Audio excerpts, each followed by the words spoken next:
Olá, sejam bem-vindos a mais um episódio do podcast Boleiros de Humanas.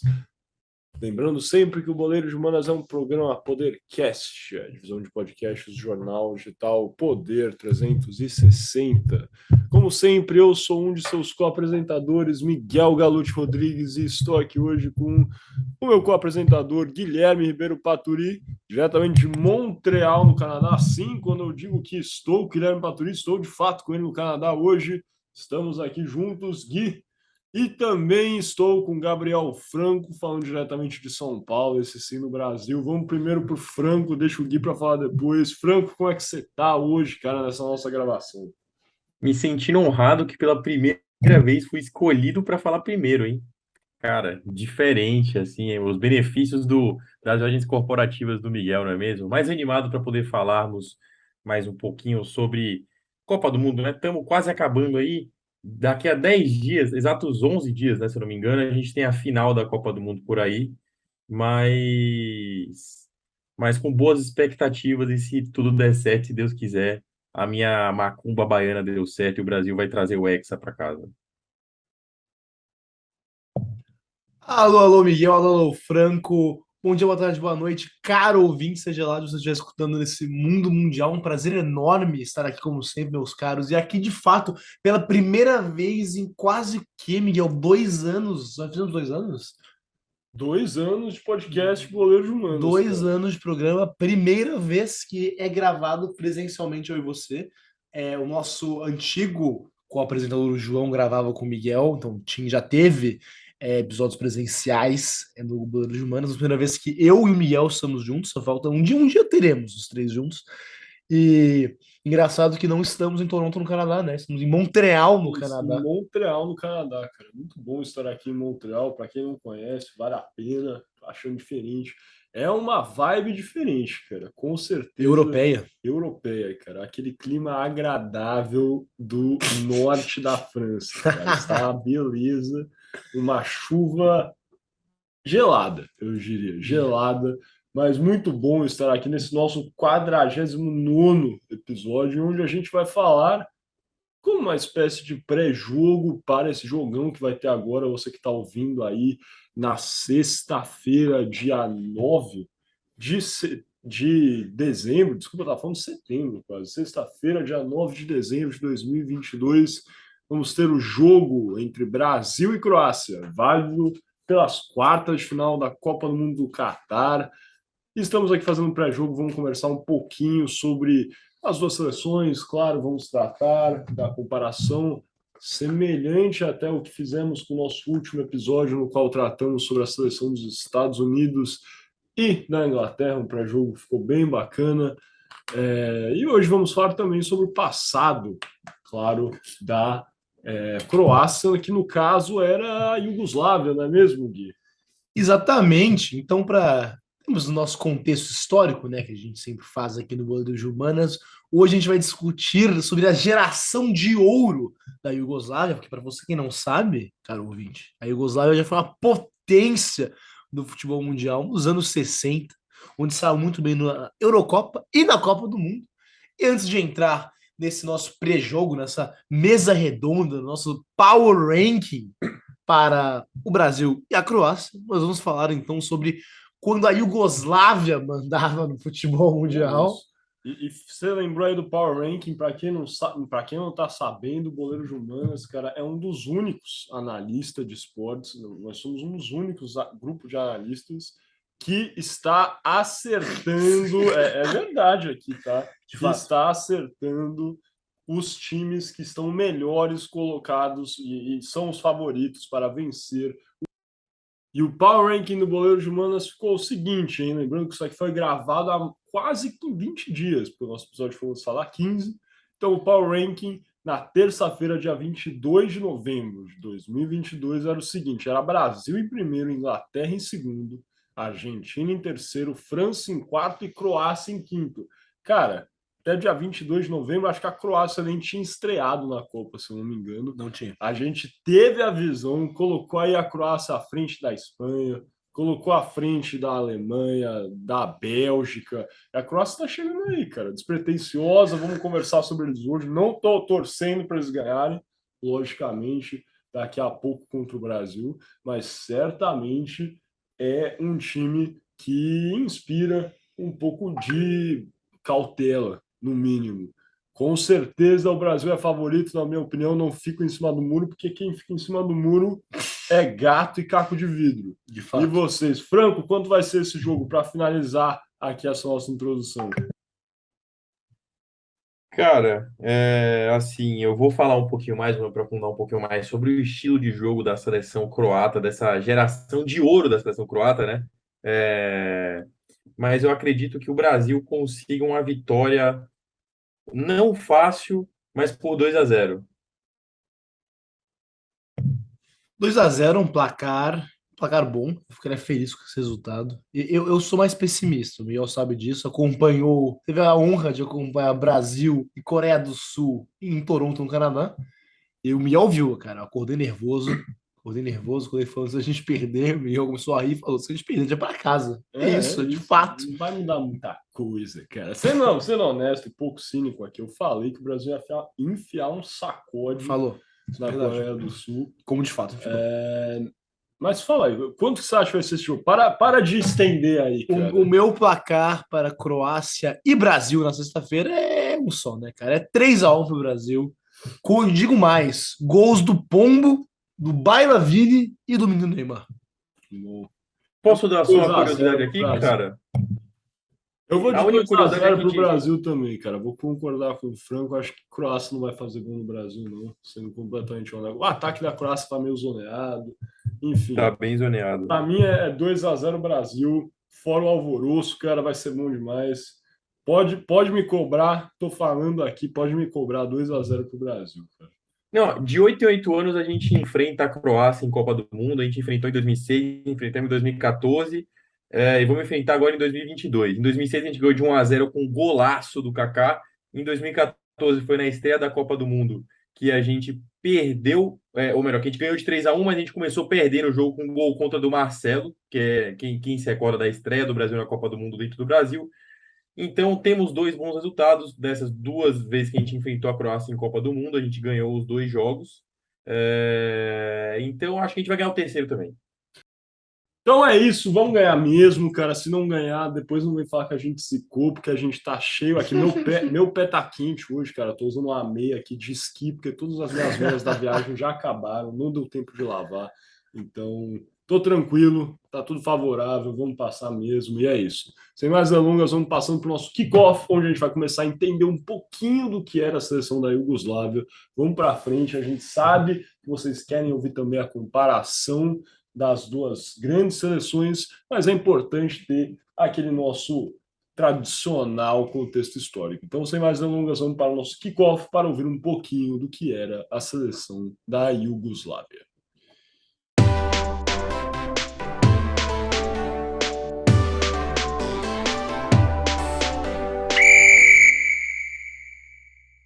Exatamente, meus caros. Estão começando aqui o primeiro bloco. Lembrando sempre que você está escutando o podcast Boleiros de Humanas, um programa Podercast, a divisão de podcast, jornal digital Poder 360. E antes de começar aqui, você pode estar se perguntando, mas Gui, o jogo é contra a Croácia. Por que vocês estão falando sobre a Iugoslávia?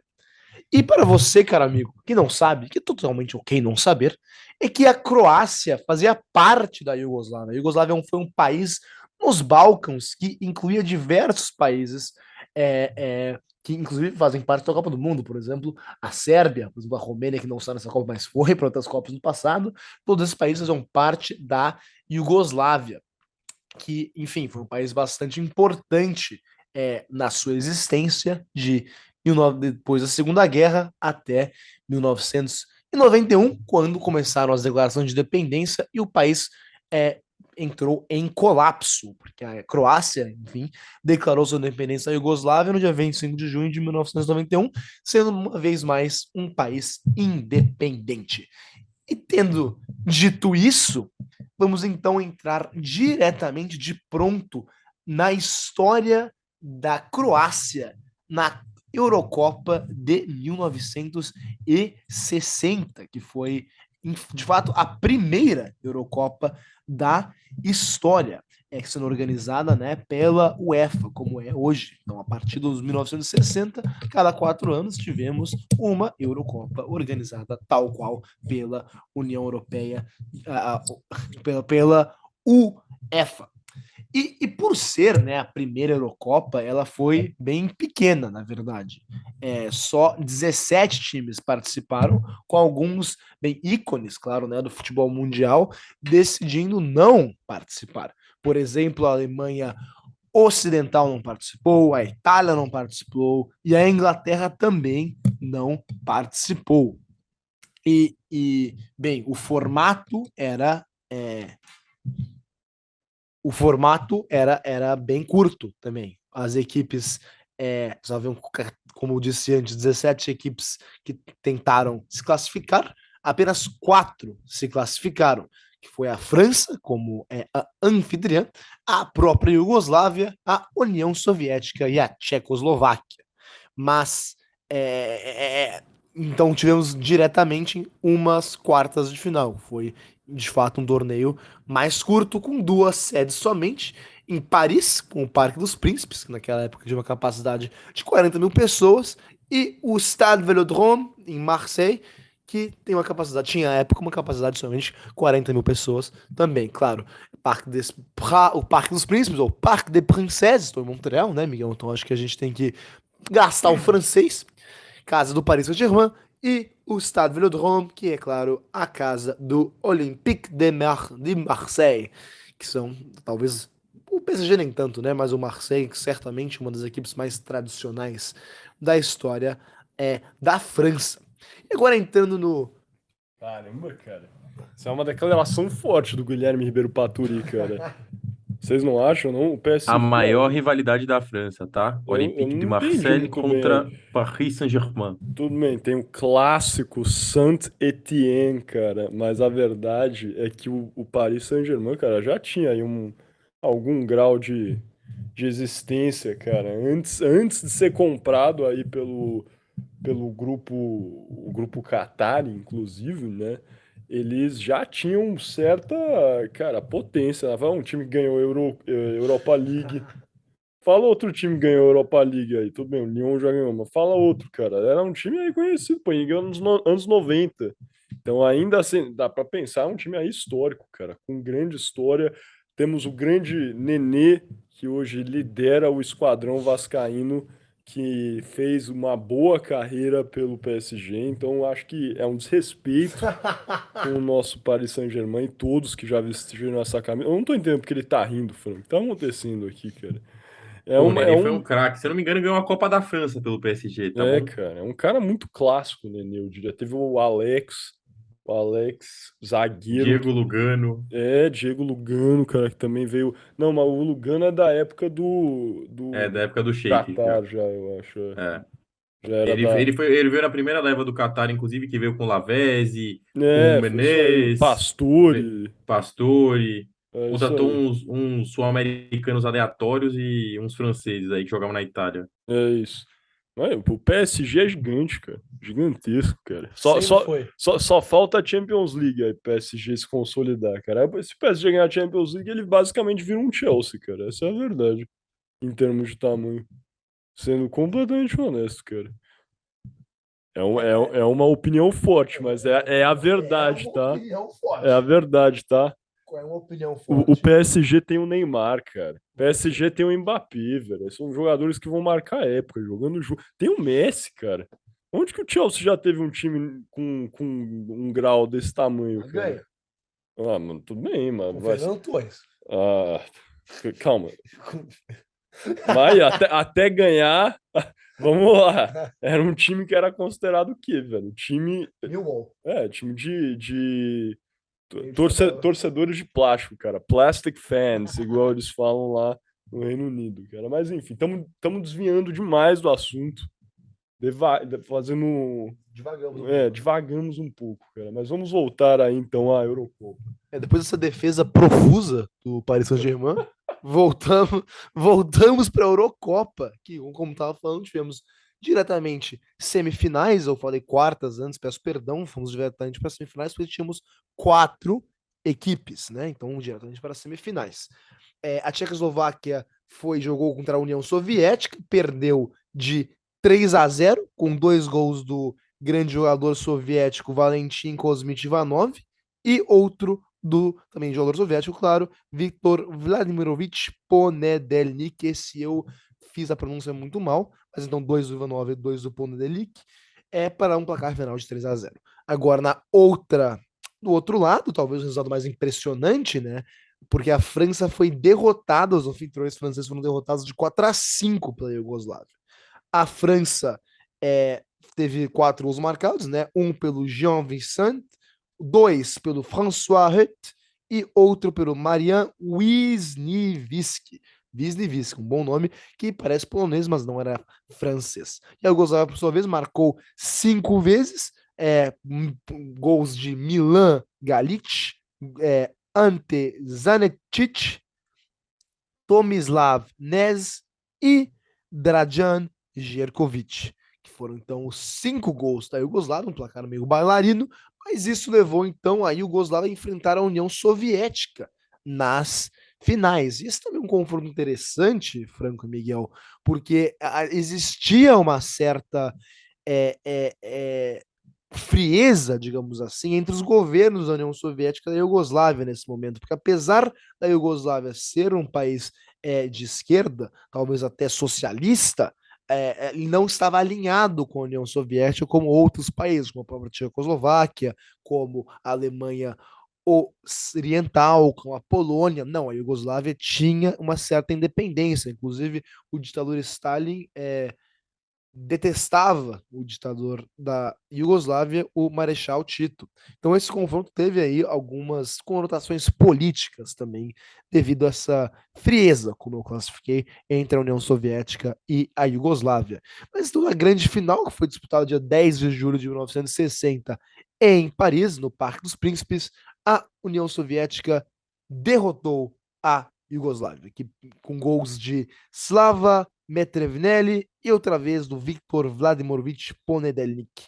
Por outro lado, a Iugoslávia conseguiu marcar também com Milan Galic, inclusive tomou a virada, né? A Iugoslávia começou vencendo, fez 1-0, tomou um empate pouco depois e tomou a virada na prorrogação. Então, perdendo aí a chance de levar o título da Eurocopa de 1960 para casa. Mas, enfim, não é. Talvez o que seja impressionante aqui, Miguel, foi a própria derrota pela França, né? Não sei se o seu Franco tem uma opinião, porque contra a União Soviética também eles talvez me parece que seriam os favoritos, uma população muito maior, tinham jogadoraços, né? Como o próprio goleiro Lev Yashin, que foi um dos, quando já discutiu aqui, um dos maiores goleiros, se não o maior goleiro da história, o Valentin Ivanov, Igor Neto, vários outros atletas soviéticos que, enfim, eram muito bons. Eu não sei se vocês acham que a União Soviética era favorita para o confronto, tal qual a França, ou se a Iugoslávia também tinha uma chance aí, talvez uma história de Marrocos, como estamos vendo nessa Copa do Mundo. Ai, ai, eu acho que, para ser honesto, cara, o futebol da Iugoslávia, principalmente nessa década aí, como a gente vai ver, vivia aí um momento muito forte, né? Tinham clubes da Iugoslávia, enfim, clubes que hoje em dia pertencem essencialmente à, à Sérvia, que performavam muito bem, produziam aí grandes jogadores, e lógico que se pela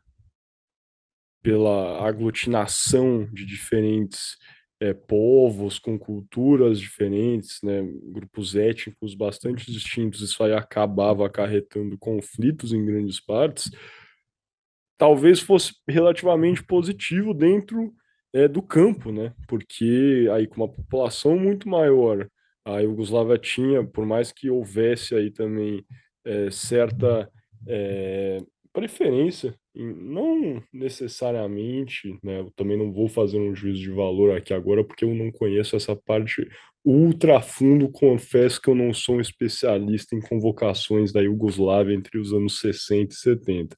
Mas lógico que por ser o país que tinha mais população, né, dentro aí da Iugoslávia, o país futuro, a Sérvia, talvez aí também tivesse mais convocados, mas, enfim, acabava que o pool aí de jogadores disponíveis e bons jogadores disponíveis era muito superior. Isso fazia com que a seleção da Iugoslávia de fato chegasse bem e chegou corriqueiramente nessa década em específica, e que times aí também da Iugoslávia, como o forte Estrela Vermelha, fosse bem, cara, muito bem aí nesse lapso temporal. Então eu não acho que é uma grande surpresa, para ser completamente honesto, até porque eu acho que a França, a gente estava conversando até sobre isso hoje, a França é um time que, para mim, é muito bom, é tradicional, é histórico. Tivemos grandes jogadores aí também no passado, como Michel Platini, mas eu acho que, de fato, a França decolou a partir, dos anos 80, final dos anos 80, começo dos anos 90. É sim, eu vou falar uma coisa que é verdade. Eu acho a França quase equiparável em termos de grandeza para o futebol com a Argentina, Concordo, sendo concordo, completamente concordo. honesto. Eu acho que a Argentina é maior, porque, lógico, teve Maradona, tem Messi, Copa América, ganha muito mais. Claro, Copa América não é necessariamente, aliás, não é nem que não é necessariamente, não é equiparável à Não, Eurocopa, não é. mas, enfim, a França tem 2 Copas do Mundo, tá indo bem nessa. Não quero que eles ganhem, não vão ganhar porque a gente vai ganhar. Eles vão chegar bem, muito provavelmente. Eu acho que eles vão vencer a Inglaterra nas quartas de final. Tô torcendo para que eu esteja errado, porque a Inglaterra é um time mais fraco. Mas é isso. Eu acho que a França é quase, se não igual, é quase do nível da Argentina. Mas assim, naquela época, definitivamente não era. Então eu não acho nem uma zebra nível Marrocos. Não, para mim não é nem zebra, isso é ok, normal. Não sei o que você acha, Franco. Não, eu concordo. Eu acho que a seleção da Iugoslávia ela sempre foi uma seleção muito forte. Eu falo sempre porque até na dissolução da antiga Iugoslávia, se eu não me engano, começou por volta da década de 90 e em 91, 92, né? Foi essa temporada que o Estrela Vermelha foi campeão da UEFA Champions League, né? Da atual UEFA Champions League, né?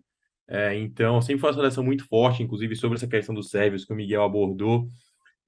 Muito se dá também porque os principais times do país eram da Sérvia, eram os times mais bem preparados, né, dessa região, que hoje em dia é a Sérvia, que antigamente era anexada à Iugoslávia. Então, por exemplo, o Estrela Vermelha, na década de 60, ele ganhou 5 campeonatos nacionais. Então, os times mais bem preparados eram de lá. Eu acho que até por isso os atletas mais bem preparados eram da Sérvia. E tanto que Sérvia e Croácia são os dois países assim que a gente pode falar da Iugoslávia que tem dois dos melhores times assim, né? Historicamente hoje em dia falando que pegaram a base boa, que é o Dinamo de Zagreb e o Estrela Vermelha. Mas não conseguimos nem comparar a força do Zagreb com o Estrela Vermelha, que é um time extremamente forte. Foi um time extremamente forte na década de 90 com grandes jogadores. Foi o time do Estrela Vermelha, inclusive, foi a base da seleção da seleção da Iugoslávia da eliminatória de 91 para a Eurocopa, se eu não me engano, e da Eurocopa também, que eu acho que foi em 92, se eu não me engano. Então, foi sempre uma seleção muito bem preparada, assim, e com times muito fortes internamente, que sempre veio bem forte para as competições. E que acabou se dissipando em diversos países, e que são países que hoje em dia têm sim relevância, conseguem chegar forte ainda em competições. A gente vê a Sérvia, às vezes, aprontando, assim como a gente vê também a Croácia, às vezes, aprontando. Lógico, a gente tem outros países, por exemplo, a Bósnia. A Bósnia ela não tem relevância dentro do futebol ainda porque é uma seleção muito, muito jovem ainda, né? E teve a dissolução também com a Sérvia, porque era a Sérvia e Herzegovina, até inclusive, se eu não me engano, na Copa de 2006 eles jogaram contra a Argentina, e ficou um grupo de estado muito inferior e muito menor ao da Croácia, que também conseguiu grande parte dos jogadores habilidosos da época. Mas sim, também acho que não é uma zebra para a época, até porque a França não tinha em si a relevância que ela tem no futebol hoje em dia, nessa década. Que nem o Miguel falou, a gente vê grandes jogadores como Thierry Henry, Patrick Vieira, Zinedine Zidane, o Blanc, o Barthez, que o Miguel não gosta, dentre outros que se desenvolveram da década de 80, 90 e dos anos 2000, início dos anos 2000, que foi onde a França virou um dos maiores carrascos do Brasil. Mas eu queria lembrar também que o primeiro jogo internacional da seleção do Iugoslávia foi um 6-3 contra o Brasil, no qual eles ganharam da gente. Então a seleção Iugoslávia também é um carrasco brasileiro, tá bom? É isso, Franco, é uma boa. A Iugoslávia pode-se dizer que é uma espécie de carrasco do Brasil, de fato, concordo. Eu acho uma opinião meio polêmica, mas eu acato. O que você acha? Cara, pode ser, tudo bem. Acho que não foi muito nessa Copa e nem na passada, né? A Sérvia, que é considerada aí, na verdade, a grande. é, Algoz. Não, a Sérvia recebe, né, na FIFA. Isso é uma coisa que é interessante, sabia, pessoal? Vocês estão ouvindo aí, gostam, muitos gostam de história, amam futebol.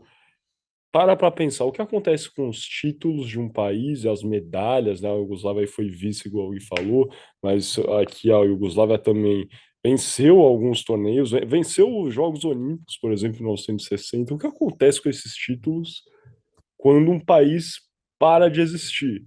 Lógico, talvez no caso da União Soviética é mais claro, a Rússia recebe, é um país maior, a população maior, uma pena para os representantes da Ucrânia que participaram, por exemplo, desse time da União Soviética, da Bielorrússia, mas vai tudo para a Rússia. E a mesma coisa acontece com a Iugoslávia. Na verdade, a FIFA considera que a Sérvia é a única sucessora da seleção da Iugoslávia. Então, tudo que a Iugoslávia conquistou vai para a Sérvia. No caso, é a Croácia que vamos jogar contra. Por mais que cedesse também seus jogadores para a seleção da Iugoslávia, não recebe aí nenhum dos títulos que ajudou a conquistar. Que é uma pena, talvez, mas é o que acontece. Então, no caso, se a gente for fazer essa linha reta, o Brasil vence recentemente da Sérvia, vence aí então da sucessora da Iugoslávia. Mas historicamente também ganhamos da Croácia. Aí, ó, volta a dizer, então, esses países, no mínimo no futebol, leia-se com atenção aqui, hein? Escutem, no futebol funcionavam melhor junto. Agora, como um país em si, aí é outra história.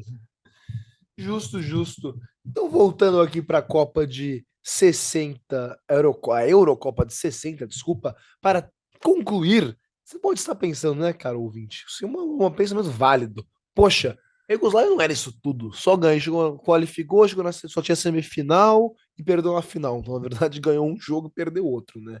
Mas é porque em 1960 existiam oitavas e quartas de final, mas elas não eram consideradas parte da Eurocopa, eram consideradas classificatórias. E nas classificatórias, a Iugoslávia entrou diretamente nas oitavas de final, não teve que disputar uma fase preliminar, que só teve um jogo entre a Irlanda e a Tchecoslováquia. Então, nas oitavas de final das qualificatórias, que hoje seriam as oitavas de final da Eurocopa, a Iugoslávia venceu a Bulgária por 3-1, ganhando de 2-0 no primeiro jogo e 1-1 no segundo. Existia, né, dois jogos, então placar final agregado de 3-1. E nas quartas de final, a Iugoslávia venceu Portugal, vencendo a primeira partida por 2-1 e a segunda por. Sim, desculpa, a primeira partida foi vencida por Portugal por 2-1 e a segunda partida remontada na Iugoslávia, que venceu por 5-1 para um placar agregado total de 6-3 para a Iugoslávia. Então, a Iugoslávia teve uma boa campanha na Eurocopa em geral, classificando, contando, claro, as classificatórias também.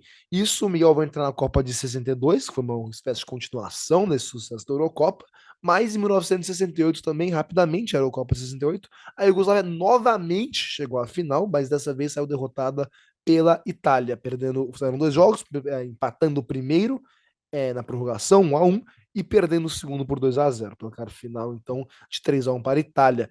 Mas eu acho que isso demonstra muito, né, na história das Eurocopas, como a Iugoslávia, de fato, teve uma geração interessante, teve uma geração que marcou época, que fez história nos Balcãs e, claro, não conseguiu ganhar nada, né? Mas um país como a Iugoslávia ter chegado em duas finais de Eurocopa em três competições é realmente muito interessante, tendo uma participação muito boa na Copa de 62, que o Miguel vai entrar agora mesmo, porque com isso fechamos o primeiro bloco desse episódio do Leiros de Humanas e passamos então para o nosso toco e me voe. Mano, posso só fazer uma correção? Gui, queria só fazer uma correção, na verdade, que no meio da minha fala eu acabei falando que que a Bósnia se dissipou da Sérvia, foi Sérvia e Montenegro, tá, gente? Desculpa aí a todos os ouvintes que os ouvidos sangraram na hora que eu cometi essa atrocidade de confundir essas nações, tá bom? Desculpa aí. Acontece, cara, esse tipo de coisa. Geografia dos Balcãs é difícil, cara. Muito nome com it, cara. Muita coisa acontecendo ali. Mas nisso, então, agora sim, vamos passando então para o segundo bloco, onde vamos conversar sobre a participação da Iugoslávia em Copas do Mundo.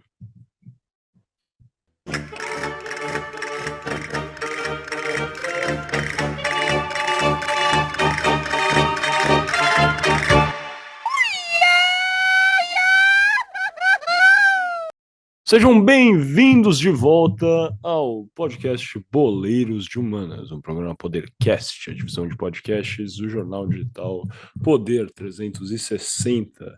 Sou Miguel Galo de Rodrigues e estou levando vocês aqui na nossa continuação da exploração do que era o futebol da Iugoslávia, principalmente no que era considerada essa geração de prata, talvez, mas até uma geração de ouro da Iugoslávia, porque, para ser honesto, a Iugoslávia, como o Gui falou, ficou em segundo na Eurocopa de 1960, ficou em segundo em 68, em 60 vence os Jogos Olímpicos em Roma, um título muito celebrado pela Iugoslávia, os Jogos Olímpicos que à época ainda tinham aí um apelo muito relevante no mundo futebolístico, e eu estou aqui para falar justamente das Copas do Mundo, como é que foi a Iugoslávia nesse meio tempo, como é que foi a participação da Iugoslávia nas Copas do Mundo. Acho que antes disso, na verdade, vale a pena lembrar que em 1930, na primeira Copa disputada na história, no Uruguai, a Iugoslávia ficou em quarto. Lembrando que o Uruguai foi campeão, a Argentina venceu,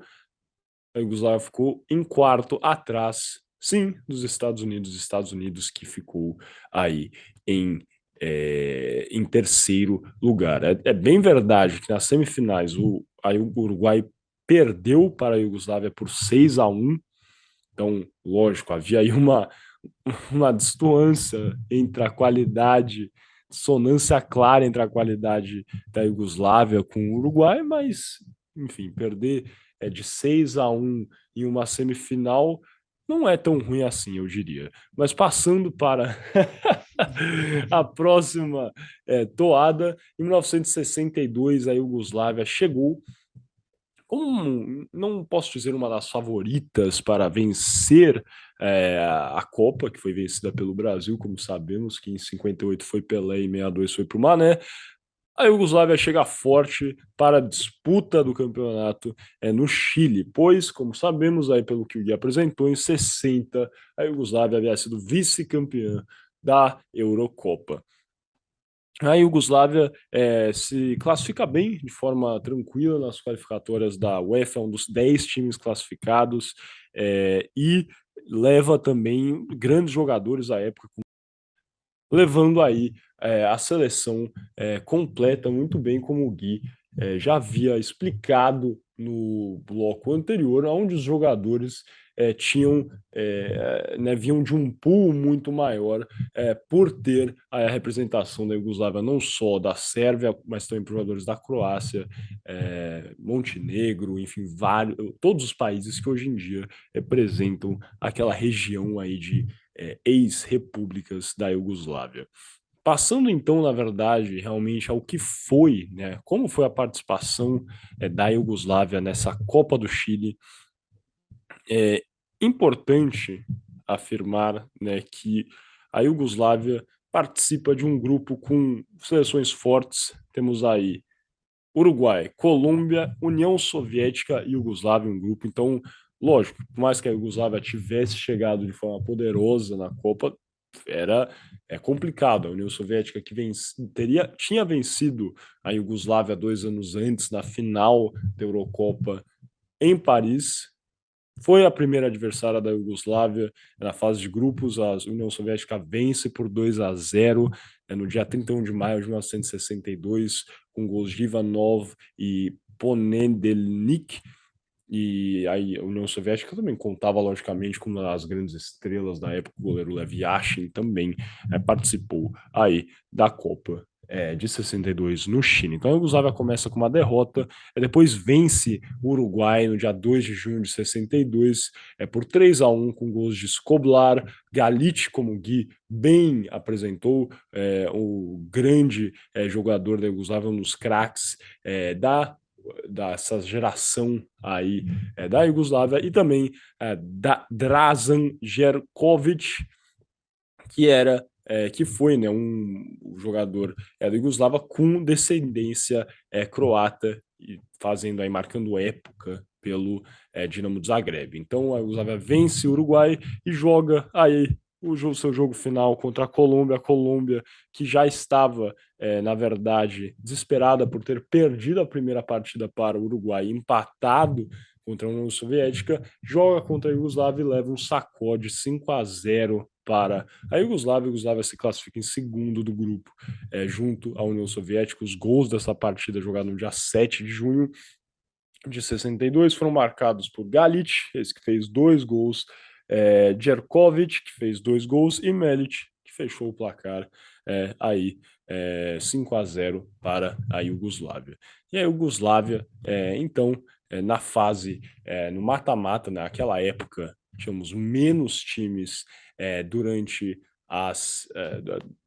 a Copa do Mundo, ou seja, eram só 16 times que participavam, indo direto para as quartas de final, depois da fase de grupos. E tínhamos aí nas quartas de final a classificação de Chile contra a União Soviética, Brasil, Inglaterra, a Alemanha Ocidental contra a Iugoslávia e a Hungria contra a Tchecoslováquia. A Iugoslávia joga contra a Alemanha Ocidental e vence por 1-0 no dia 10 de junho em Santiago, e chega para enfrentar justamente a Tchecoslováquia no dia 13 de junho em Vinha del Mar. A partida foi extremamente disputada, e a Tchecoslováquia vence por 3-1 após a Iugoslávia empatar, na verdade, aos 48 minutos. O Kadraba abre o placar para a Tchecoslováquia, a Iugoslávia empata o jogo aos 69 com Jerković.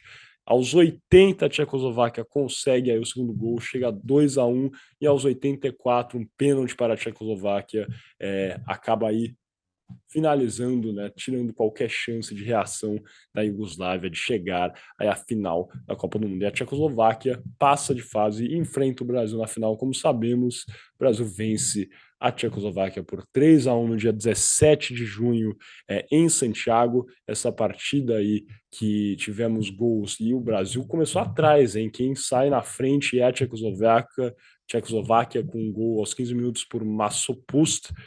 Depois o Brasil empata com Amarildo, Zito faz aos 69 e Vavá faz aos 78 minutos para fechar a parte do Brasil, que é campeão. A Iugoslávia fica em quarto. O Chile, empurrado pela sua torcida na disputa de terceiro e quarto, conseguiu vencer por 1-0 com gol de Rojas aos 90 minutos, um jogo também extremamente disputado. Então, como vocês podem ver, na verdade, a Iugoslávia teve uma participação interessantíssima, inclusive Dražan Jerković, o jogador aí do Iugoslávia que tinha descendência, né, era etnicamente da Croácia, foi um dos artilheiros da Copa de 62 com 4 gols. Como falei novamente, tinham menos times, logo menos jogos, então o artilheiro da Copa tinha 4 gols, como sabemos agora. O artilheiro da Copa, se eu não me engano, é Mbappé, o artilheiro da Copa atualmente, com 5 gols. Então já, né, isso seria já tem mais gols, justamente porque são mais jogos, como sabemos. E também tiveram outros jogadores, como Milan Galic, que o Gui, na verdade, bem apresentou durante o nosso primeiro bloco, que foi um dos vice-artilheiros com 3 gols. Então era uma seleção muito forte, muito potente, com aí essa mescla aí de jogadores, tanto da Sérvia como da Croácia, e que representaram aí o que foi essa geração que chegou forte, não conquistou uma Copa do Mundo, não conquistou uma Eurocopa, conquistou sim uma Olimpíada em 60, mas certamente representou de forma bastante contumaz aí a Iugoslávia em 68, desculpa, em 62, no Chile. Há uma coisa a declarar, Franco, Gui, antes de passarmos para o nosso terceiro e último bloco dessa primeira parte do podcast Boleiro de Humanas. Da minha parte, não. Só uma colocação, né? Eu achei que interessante o termo que você usou, Miguel, porque eu usei geração de ouro, mas de fato é uma geração de prata, né? Porque, de fato, chegou 2 vezes na final das Eurocopas, perdeu as duas, chegou em 4 numa Copa do Mundo, que é bastante. Não é nada mal. E é isso, cara. Eu acho interessante que pouca gente sabe. Também foi sem época de ouro do Brasil, né? 62 foi o Mané, como você falou. E as pessoas acabam esquecendo, talvez, desse asterisco histórico da grande atuação da Iugoslávia, do país que realmente não existe mais, mas já foi muito bom no futebol, pelo menos esses 10 aninhos aí entre 1960 e 1970. Mas com isso, acho que podemos fechar aqui e passar para o nosso terceiro e último bloco, o arremate.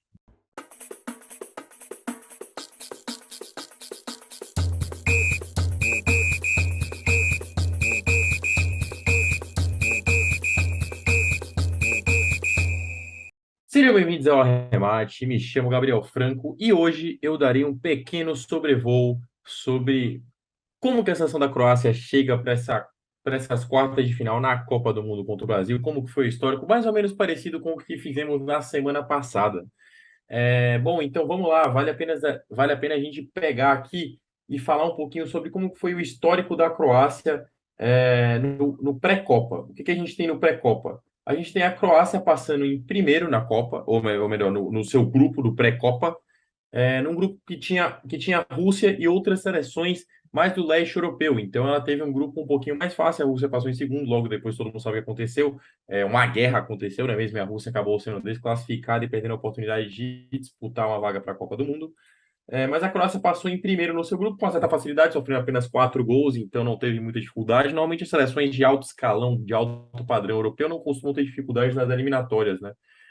E eu acho até aí vai aqui uma sugestão minha para a UEFA, caso vocês estejam me escutando melhor em isso, vocês precisam colocar a maior competitividade, dar mais chance para os times pequenos entrarem na Copa do Mundo. Todo mundo quer ver a seleção de Montenegro na Copa do Mundo, todo mundo quer ver San Marino na Copa do Mundo, todo mundo quer ver Andorra na Copa do Mundo. Inclusive o É Miguel que acabou de verdade. pegar o microfone para me criticar. Não vou criticar, eu tô falando bem. Pô, mas eles têm pouca chance, você acha? Mas tem seleção aí, cara, eu tô concordando com você, mas tem seleção aí que é tetracampeã e não consegue ganhar da Macedônia do Norte, cara. Mas de resto, assim, velho. A Macedônia, o problema é que a Macedônia do Norte não conseguiu, cara. A Macedônia do Norte acabou escorregando no final, cara. O Mas principal. acontece, cara, acontece. Esse shade aí pros seus ancestrais, eu acho que hoje vão puxar o seu pé na cama, né, cara? Mas a verdade é que a Macedônia do Norte macetou a seleção italiana nas eliminatórias e não deu chance para os nossos amigos do macarrão à bolonhesa passarem e irem para a Copa do Mundo. Mas é bem verdade que, diferente da Itália, bem diferente da Itália, a Croácia seguiu para uma Copa do Mundo novamente. Como eu já disse, ela passou em primeiro lugar nesse grupo, que era um grupo até tranquilo. Tranquilo principalmente para ela, como eu já disse. O grupo continha Rússia, Eslováquia, Eslovênia, Chipre e Malta. Só curiosidade, por mais novo, eu confundi Eslováquia e Eslovênia. Mas aí, depois disso, eu parei de confundir. Mas é totalmente confundível.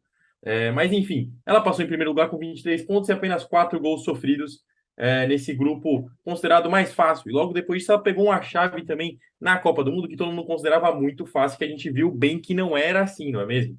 Uma chave com Bélgica, Croácia, Marrocos e Canadá. Aí um abraço para os amigos que estão no Canadá neste exato momento, não é mesmo? Opa, cara. Outro abraço. Parece ser uma abraço, chave mais tranquila e que de classificação óbvia seria Croácia em primeiro, Bélgica em segundo, talvez ao contrário, Bélgica em primeiro, Croácia em segundo. É bem verdade que eu acho que os brasileiros têm sim um pé atrás com a Bélgica, porque eliminou o Brasil na última Copa do Mundo. E é bem verdade que a nossa seleção não era forte o suficiente para poder bater de frente com a Bélgica.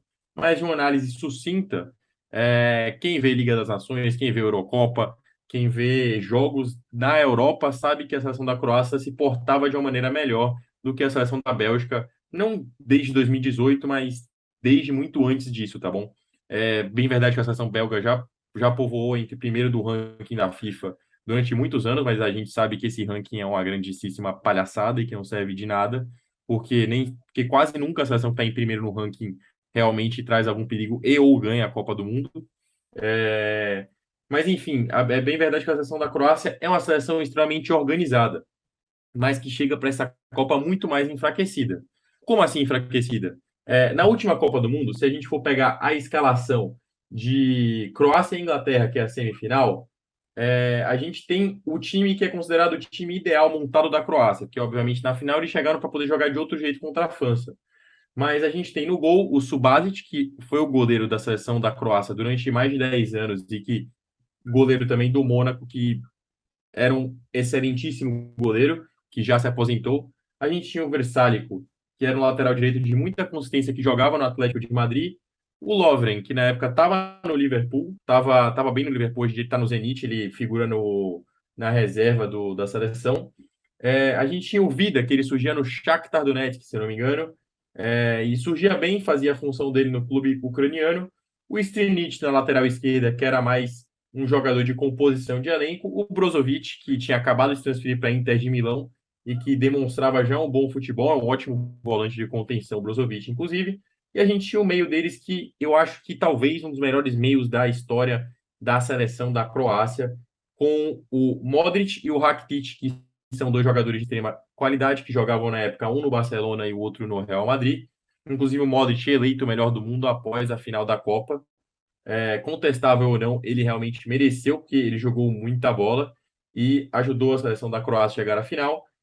Fora isso, eles tinham um ataque com apenas, tá? Apenas eu falo que era um excelente ataque, Rebic, Perisic e Mandzukic. A seleção dos Itz, no caso, com três atacantes muito bons, o Perisic até hoje figura como a principal peça da seleção croata, e que é bem verdade que, na minha humilde opinião, na Copa de 2018 foi o melhor jogador da seleção da Croácia. Mas aí deram para o Modric porque ele joga no Real Madrid. Tudo bem, não vamos chegar nesse assunto, não é mesmo? E hoje em dia, como que a seleção da Croácia se porta? Porque é muito diferente a gente pegar a escalação de hoje e a gente comparar. A gente tem o Livakovic, que era o reserva do Subasic na última Copa. O Livakovic, ele é um goleiro que, se eu não me engano, já tem 28 anos. Ele ainda joga no Dinamo Zagreb, mas é um goleiro extremamente consistente e bom. Eu acredito que depois da Copa do Mundo ele vá sair para outros clubes de alto escalão da Europa. Talvez não alto escalão da Europa, mas segunda prateleira. A gente tem o Barisic, isso eu falo da escalação de Croácia e Japão, tá? Exatamente o último jogo antes do jogo do Brasil. A gente tem o Barisic, o Gvardiol é um jogador muito jovem e que possivelmente vai vir a ser o futuro principal zagueiro da seleção croata, talvez o principal jogador. A gente tem o Dejan Lovren ainda, que jogou no último jogo, o Jurankovic, e aí um meio que é um meio extremamente forte e que pode ser um dos principais fatores para o Brasil tomar cuidado e ter atenção, que é Kovacic, Brozovic e Modric. É um meio extremamente marcador, o Kovacic, que foi reserva na última Copa, até por conta da alta fase do Rakitic. Ele tem alto poder de marcação, é um jogador do Chelsea, muito bom jogador. Brozovic, já mencionei, um ótimo volante de marcação, que tem um chute muito potente de fora da área, que joga na Inter de Milão, e o Modric dispensa apresentações. O ataque, conforme o Miguel disse, vem certamente confuso sobre como que joga. É uma seleção que não está realmente rendeu bem no jogo contra o Canadá, é bem verdade, no qual ganhou de 4-1, mas os outros 3 jogos que teve na Copa do Mundo passou uma certa dificuldade em criação de oportunidade de gol e até mesmo de finalização. Perisic, Petkovic e Kramaric compõem um ataque da seleção croata atual e compõem também certa dificuldade na hora de gerar criação de jogo. O que acontece? Na última Copa de 2018, a Croácia ela tinha um jogo lateral muito positivo. Ela jogava num 4-1-4-1, é a famosa escalação que o Tite começou a colocar no Brasil e que ele escalou durante muito tempo o Corinthians para jogar também. E a Croácia ela conseguia fazer triangulações e jogar pelo lado, porque ela tinha muita facilidade no meio com jogadores muito habilidosos, que era o Modric e Rakitic. Então, o Perisic e o Rebic, eles tinham muita liberdade para poder conseguir seguir com a bola e tinha a aproximação dos laterais, que eram laterais bons. O Versálico, ele apoiava muito bem e era um jogador extremamente defensivo, ele fazia a função defensiva dele muito bem. então ele conseguia dar uma certa liberdade para o Rebic subir.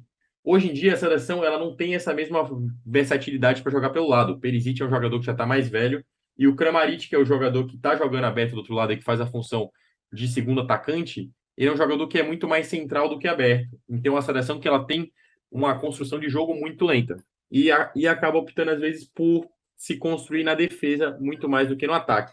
Não à toa acabou empatando com o Marrocos na primeira rodada da Copa do Mundo, se eu não me engano, e não à toa empatou com a Bélgica também. Dois placares de 0-0, dois placares sem gols, que não fazem bem pro futebol, né? Porque o que a gente quer ver no futebol é gol. Empatou também com o Japão, então nessa campanha da Copa de 2022, a Croácia tem uma vitória e 3 empates no total. Venceu, passou do Japão nos pênaltis com a atuação brilhante do Livakovic, que, como eu já disse, é um excelente goleiro, mas é bem verdade que os japoneses bateram o pênalti muito mal. Parece que os caras eles têm essa disciplina tática no Japão, mas ainda não tem a malandragem, por exemplo, na hora de bater um pênalti ou na hora de fazer algo diferente, eles bateram todos rasteiras, facilitando até a defesa do Livakovic, porque o Miguel, que é goleiro, ele pode até me corrigir se eu estiver errado, mas uma das bolas mais tranquilas na hora de bater o pênalti é quando ela vem rasteira, porque se você bate errado e bate no meio, é muito mais fácil para o goleiro alcançar do que quando você bate no alto, que é uma bola muito mais difícil de acertar, mas que não é uma bola difícil de acertar para quem joga a Copa do Mundo. Aí eu vou deixar para o Miguel também falar o que ele acha sobre esse tipo de bola. Ah, cara, eu acho que, assim, o pênalti bom é lógico, o pênalti que entra. A gente viu aí o Neymar, o Neymar bate um pênalti aí no último jogo que o Brasil jogou contra a Coreia do Sul, rasteiro, não muito forte, mas desloca o goleiro completamente, né? Muito difícil o goleiro chegar naquela bola. Cai no chão, de maduro, como se fosse um drible desconcertante que ele acaba caindo, né?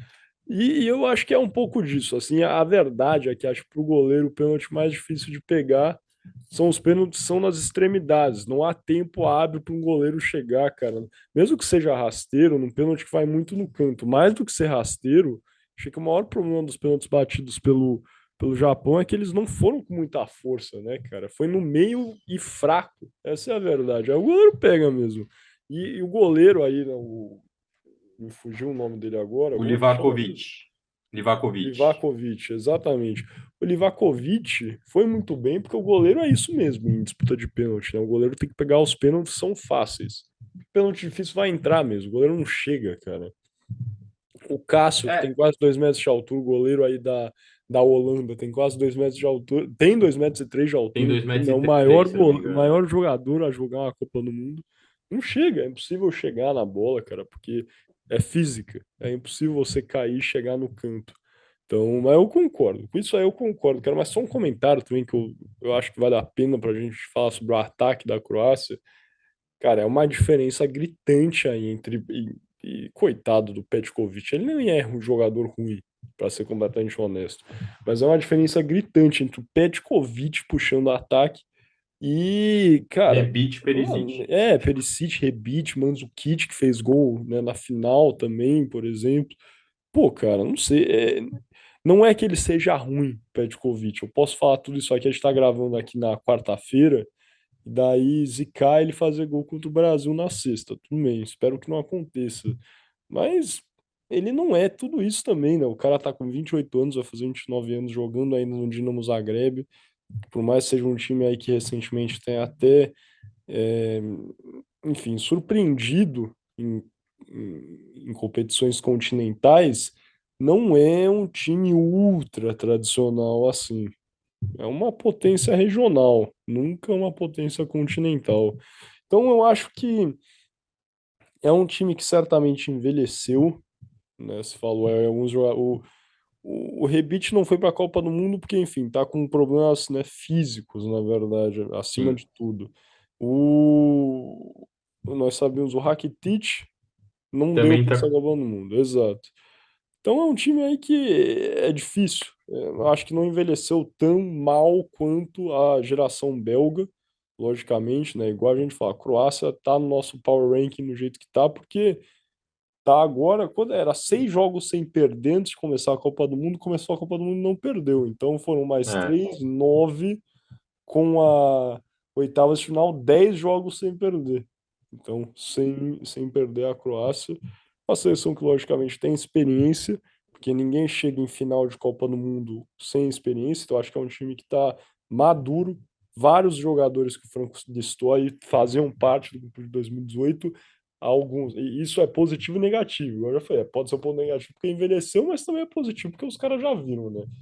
A Croácia em 2018, aos que não sabem, passou aí nas oitavas de final nos pênaltis, passou nas quartas de final nos pênaltis também. Então, assim, se deixar ficar uma retranca, o jogo empatado, chegar nos pênaltis, os caras acham que já estão meio treinados nisso, igual o Franco falou. De novo, nas oitavas contra o Japão, eles passam nos pênaltis, então acho que é uma coisa que a gente precisa tomar cuidado, o Brasil precisa tomar cuidado, porque é uma seleção perigosa, com certeza. Não, totalmente de acordo. Inclusive, uma curiosidade sobre o Petkovic e sobre o Dinamo de Zagreb. O Dinamo de Zagreb ele tem conseguido performar tão bem assim em competições europeias, muito por conta do reserva do Petkovic, que é o Orsic, que joga aberto na direita, se eu não me engano. O Orsic é um dos melhores jogadores, se não o melhor jogador do Dinamo de Zagreb, e ele é reserva na seleção da Croácia. Atualmente ele entra no decorrer dos jogos, mas não consegue se firmar na titularidade. É um jogador mais velho também, se eu não me engano, já atingiu a casa dos 30 anos. Não é um jogador mais tão novo assim. Mas é que nem o Miguel disse, eu acho que é uma seleção que ela chega com um estilo de jogo muito parecido com o que fazia na última Copa do Mundo, até porque se a gente der uma olhada rápida nas estatísticas, realmente a Croácia chutou mais bolas que o Japão, chutou 17 contra 13 do Japão, só que ela teve muito menos efetividade, até porque os dois só conseguiram chutar 4 bolas no gol no jogo inteiro. Os dois tiveram baixíssima efetividade no chute, mas a Croácia ela chutou mais, mas chutou mais errado. A Croácia trocou muito mais passes que o Japão, então continua sendo um time que troca muita bola, mas como eu já disse, é um time que está com fatores defensivos muito mais exaltados nessa Copa do que ofensivos, o que pode vir a ser uma dificuldade para o Brasil, visto que quando jogamos contra times que se postaram defensivamente muito fechado, muito fechados, tivemos certa dificuldade de conseguir chegar na meta. É bem verdade que o primeiro jogo que a gente jogou contra o time fechado, que foi a Sérvia, a gente jogou ainda com o Neymar. O Neymar ele tem essa função de quebrar a linha que o Rodrigo ainda não faz tão bem quanto ele faz.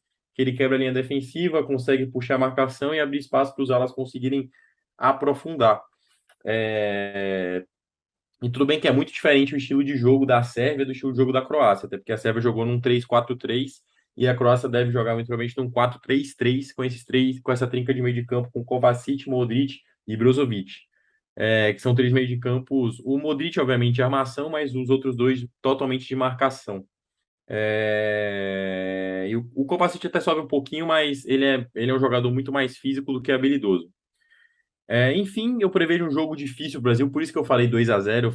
Não falei que será um jogo tranquilo, mas é bem verdade que eu citei que de 8 em 8 anos a gente joga contra a Croácia. A gente não costuma ter muita facilidade. O primeiro jogo que eu citei, que foi em 2006, foi na fase de grupos. Brasil e Croácia, se eu não me engano, foi o segundo jogo do Brasil na Copa do Mundo daquele ano. O Brasil ganhou de 1-0 da Croácia, com gol do Kaká. Apenas 1-0, a gente chegava, não conseguia fazer o gol. O Kaká deu uma finalização de fora da área que foi no ângulo do goleiro. Indefensável essa bola, mas um jogo que transmitimos uma certa dificuldade. E outro jogo foi o jogo de estreia da Copa do Mundo de 2014, que a gente ganha o jogo de 3-1, se eu não me engano, com gols de Neymar, Oscar e Ramires, e o gol contra do Marcelo, que ele fez logo no início do jogo e que abriu o placar e foi o primeiro gol da Copa do Mundo de 2014, um gol contra do lateral esquerdo, Marcelo, grandíssimo jogador brasileiro. Acredito que será um jogo difícil, mas um jogo que conseguiremos passar. Afinal, acredito que a nossa seleção é mais forte do que a seleção da Croácia, assim como acredito que ela é mais forte do que a maioria das seleções da Copa. Mas não quer dizer muita coisa, né? A gente precisa ver com a bola rolando. A gente viu aí a seleção que joga o futebol mais bonito entre as seleções mundiais perdendo para a seleção do Marrocos. E aí a gente vê a debandada do Luiz Henrique em relação a todo A gente avisou, né, cara? A gente egocentrismo. avisou que isso ia dar ruim, cara. Falou Sim, que ia dar ruim, cara. sim. Você não pode chegar com achando que você está entrando na Copa no estilo que já ganhou, ainda mais sendo que você tem um meio com dois excelentes jogadores, tá? Não estou falando que eles são ruins, porque eles são do time que eu gosto na Europa, que são Pedri e o Gavi. Só que são jogadores muito novos, é uma seleção muito nova. E obviamente, quando uma seleção muito jovem e inexperiente pega um jogo truncado, acaba acontecendo esse tipo de coisa. E o Com Bonou, que é um certeza. excelentíssimo goleiro, conseguiu muito bem, inclusive, entrar na mente dos jogadores. O Bonou joga na Espanha e, para quem não viu ele com o dirty talk dele durante as penalidades, ele parece conseguir entrar na mente de todos os jogadores Pô, espanhóis, cara, porque eles não acertaram um e pênalti. não é nem só isso, né? Porque ele, tudo bem, tem uns meninos lá, o Pedro e o Gavi, que são mais novos do que a gente e jogam aí Copa do Mundo, mas acho que a questão até maior e que é um pouco mais chocante é que o Sérgio Busquets, que é capitão aí, inclusive capitão do Barcelona, na verdade, né? Capitão do Uhum, Barcelona, capitão da seleção, perdeu o pênalti também igual. É isso. sim. Então acho que é verdade, o Marrocos conseguiu, deve ser, cara, eu tiro o chapéu pro Marrocos, acho que todo mundo aí agora tá torcendo um pouquinho pro Marrocos, não só porque Portugal roubou o nosso ouro, mas também porque é legal ver uma zebra passeando não contra a gente, mas sim contra os outros. Mas vamos ver. Aí tudo bem, tô brincando. Eu gosto de Portugal também, tenho família portuguesa. Vou torcer para ser um bom jogo. Pronto, agora vai ficar bem, de bem com todo mundo, cara. E vamos torcer para poder, nesse jogo do Brasil, a Croácia atacar um pouquinho a gente, porque a gente sabe que quando a outra seleção ataca a gente costuma ter mais facilidade, né? Não à toa, o último jogo É contra a isso. Coreia, a gente ganhou de 4-1, porque a Coreia ela realmente se demonstrou ativa para o jogo. E como diz Louis van Gaal, que acha que a seleção é apenas de contra-ataque, sendo que ela não é de contra-ataque, na verdade a gente tem mais facilidade de jogar quando o adversário dá mais espaço. O Brasil é um time muito analítico quando a gente vê que trabalha muito bem a bola pelos lados. A gente gira a bola esperando a oportunidade chegar. A gente gira a bola de um lado para poder os pontas avançarem. A gente às vezes faz uma ligação direta, uma bola enfiada no meio pelo Neymar. O Neymar quebra uma ou duas linhas defensivas. A gente não costuma se arriscar muito, a gente faz jogadas mais seguras. Porque a gente joga em cima do erro do adversário e tá tudo bem jogar assim. A maioria das vezes o Brasil jogou assim, acho que muita gente fala do jogo bonito, que o Brasil sempre provou, realmente, a gente jogou muito bonito, mas, por exemplo, a gente ganhou a Copa de 94 com um dos piores times, eu acho que o pior time que já ganhou a Copa do Mundo, e jogando de uma maneira que não era um jogo bonito, mas jogando bem, jogando efetivamente e ganhando a Copa do Mundo, que eu acho que é o que a gente precisa fazer, jogar efetivamente. Gosto muito do estilo de jogo do Brasil atual. Acredito que a gente vai conseguir superar a Croácia, assim, e manter o meu placar de 2-0. Espero que a Croácia não retranque tanto. O jogo não é bem do futebol croata fazer um jogo mais truncado, apesar deles estarem numa evolução muito mais defensiva do que ofensiva nessa etapa da Copa do Mundo. Mas eu acho que se dá muito mais por conta da ineficiência do ataque deles. Eu acho que se eles tivessem o ataque realmente em grande fase, eles iam prezar muito mais por ter o controle da bola e gerar mais chances de gol, principalmente bolas aéreas, porque os croatas são muito bons nas bolas aéreas. Lógico, eles perderam um dos melhores cabeceadores dos últimos tempos, que é o Mandzukic, que não joga mais a seleção, né? Mas ainda assim uma possibilidade de jogo muito forte deles. É o jogo aéreo e é algo que a gente tem que ficar atento, né? Porque, querendo ou não, nossa zaga é uma zaga muito boa na bola parada, mas não é uma zaga tão alta assim, né? Então é bom a gente ficar atento nesse estilo de jogo. Mas repito que eu acredito que o Brasil consiga passar de fase e ganhar da Croácia. Bom, assim eu encerro minha fala. Queria saber se o Miguel tem mais algo a acrescentar em relação ao que eu falei, em relação à nossa perspectiva para o jogo entre Brasil e Croácia. Nada, vamos seguir aqui, cara. Vamos seguir o nosso bailavine. Vamos fechar aqui essa primeira parte, passando aqui para a nossa segunda parte do podcast Goleiro de Humanas, onde vamos ter os nossos tradicionais blocos aí. O Shootout, que é um rápido jogo de perguntas e respostas sobre o que a gente conversou hoje, Croácia e Iugoslávia. E depois vamos passar para o nosso quinto e último bloco do podcast Boleiro de Humanas, que é justamente as alternadas, onde vamos fazer o nosso tradicional Power Ranking. Sim, o Power Ranking está dando tão certo do Boleiro de Humanas, no qual a gente ranqueia as seleções da Copa do Mundo a cada 15 dias. Na verdade, se eu não me engano, esse aqui será o último Power Ranking do Boleiro de Humanas. Vamos ver aqui. Exatamente, porque a Copa acaba dia 18, cara. É triste, mas é verdade, né? Então, esse vai ser o último Power Ranking do Boleiro de Humanas. Vamos ver se vai dar certo, se as seleções que a gente colocar. Eu fico até com vontade de diminuir esse power ranking para 3 seleções para ver se a gente consegue acertar quem vai para a final. Mas Eu vamos gostaria deixar em... muito. Não, vamos deixar em 5 ainda, e daí a gente depois faz um palpite, eu e você, falando com quem a gente acha que vai ser a final e quem vai ganhar. Vai ser assim. Pronto. Mas Decidido. tá decidido, cara. Mas então, se vocês estão ouvindo aí no YouTube, é só deixar o vídeo rolar. Para quem está ouvindo em Spotify, Apple Podcast, qualquer outro desses serviços de streaming, clica em cima, embaixo, tá aí, segunda parte, chama Shootout, clica, vamos ouvir, que vai valer a pena, beleza? Até daqui a pouquinho.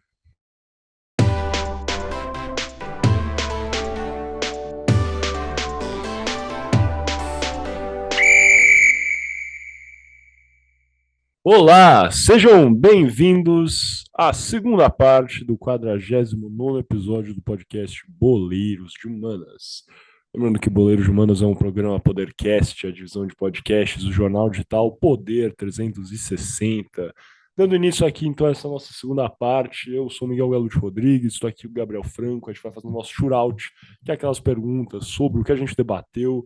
Lembrando que aqui a gente está fazendo esse episódio, uma espécie de pré-jogo para as quartas de final entre Brasil e Croácia. Se você está ouvindo aqui no dia que lançou, dia 9 de dezembro, você vai saber o resultado daqui a pouquinho no jogo. Espero que vocês estão ouvindo no futuro que o Brasil tenha vencido, que a gente tenha se dado bem nessa disputa aí que vai ser muito importante para a conquista do Brasil pelo Hexa do Brasil em 2022, torcendo aí. Mas então, sem mais delongas, vamos às nossas perguntas aqui.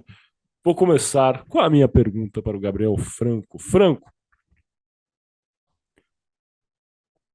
o Mislav Orsic, atacante da seleção da Croácia e do Dinamo Zagreb, time da Croácia da capital Zagreb, antes de se transferir ao Zagreb, jogou em um time da Coreia do Sul, que curiosamente foi a equipe que o Brasil acabou de eliminar nas oitavas de final. Qual time era esse? Seria A. Ulsan Hyundai, B. Yongman Dragons, C. Yongman ou D.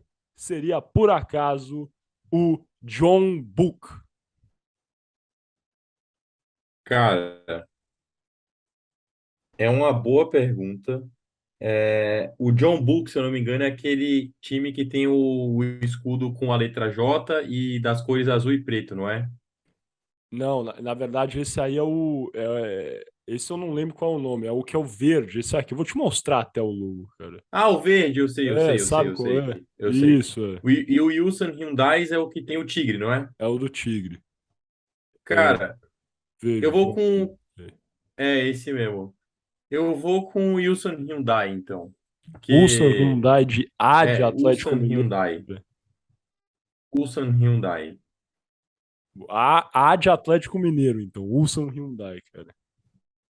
Muito bom, é isso Exato. mesmo, Ulsan Hyundai, cara. Ele foi, se transferiu do Ulsan Hyundai em julho de 2018 para o Dinamo de Zagreb, está lá desde de julho de 2018. Ele que jogou aí por uma temporada só no Ulsan Hyundai, mas antes tinha jogado também no Yeoman Dragons. Então, o Orsic, na verdade, foi uma pessoa que fez carreira na Coreia do Sul. Jogou mais, eu acho, inclusive, na Coreia do Sul, se eu não me engano, do que, aliás, não, agora com essa passagem pelo Dinamo de Zagreb, ele passou mais tempo pela Croácia, mas antes disso ele havia jogado muito tempo na Coreia do Sul e também passou pela China. Então sim, mas para finalizar a resposta é A, Ulsan Hyundai, aí o último clube do Orsic antes do Dinamo Zagreb. Boa. Bom, vamos na minha pergunta, Miguel. Não vou ser tão babaca quando eu fui na última semana, a ponto de perguntar para você quem foi o jogador do Japão que errou. Inclusive, o Mitoma, tá bom? O Mitoma está jogando muito bem, jogou muito bem na seleção japonesa. É um dos grandes destaques da Copa do Mundo, o Mitoma, que foi um dos caras que estavam na pergunta, mas não foi ele que errou o pênalti. Foi o Ratete. Ratete. Ele Vamos errou o lá. pênalti, ele errou o pênalti contra a Croácia, no entanto, ele bateu o Mitoma. Cara, vamos olhar isso. Achei uma boa pergunta Isso é essa, uma boa cara. pergunta, cara, essa é a verdade. Japão versus Croácia. A gente olha aqui rapidão, tá bom, gente? Só um segundinho. Se ele bateu o pênalti, provavelmente ele deve ter errado, né? É, mas o Japão fez um dos gols, né?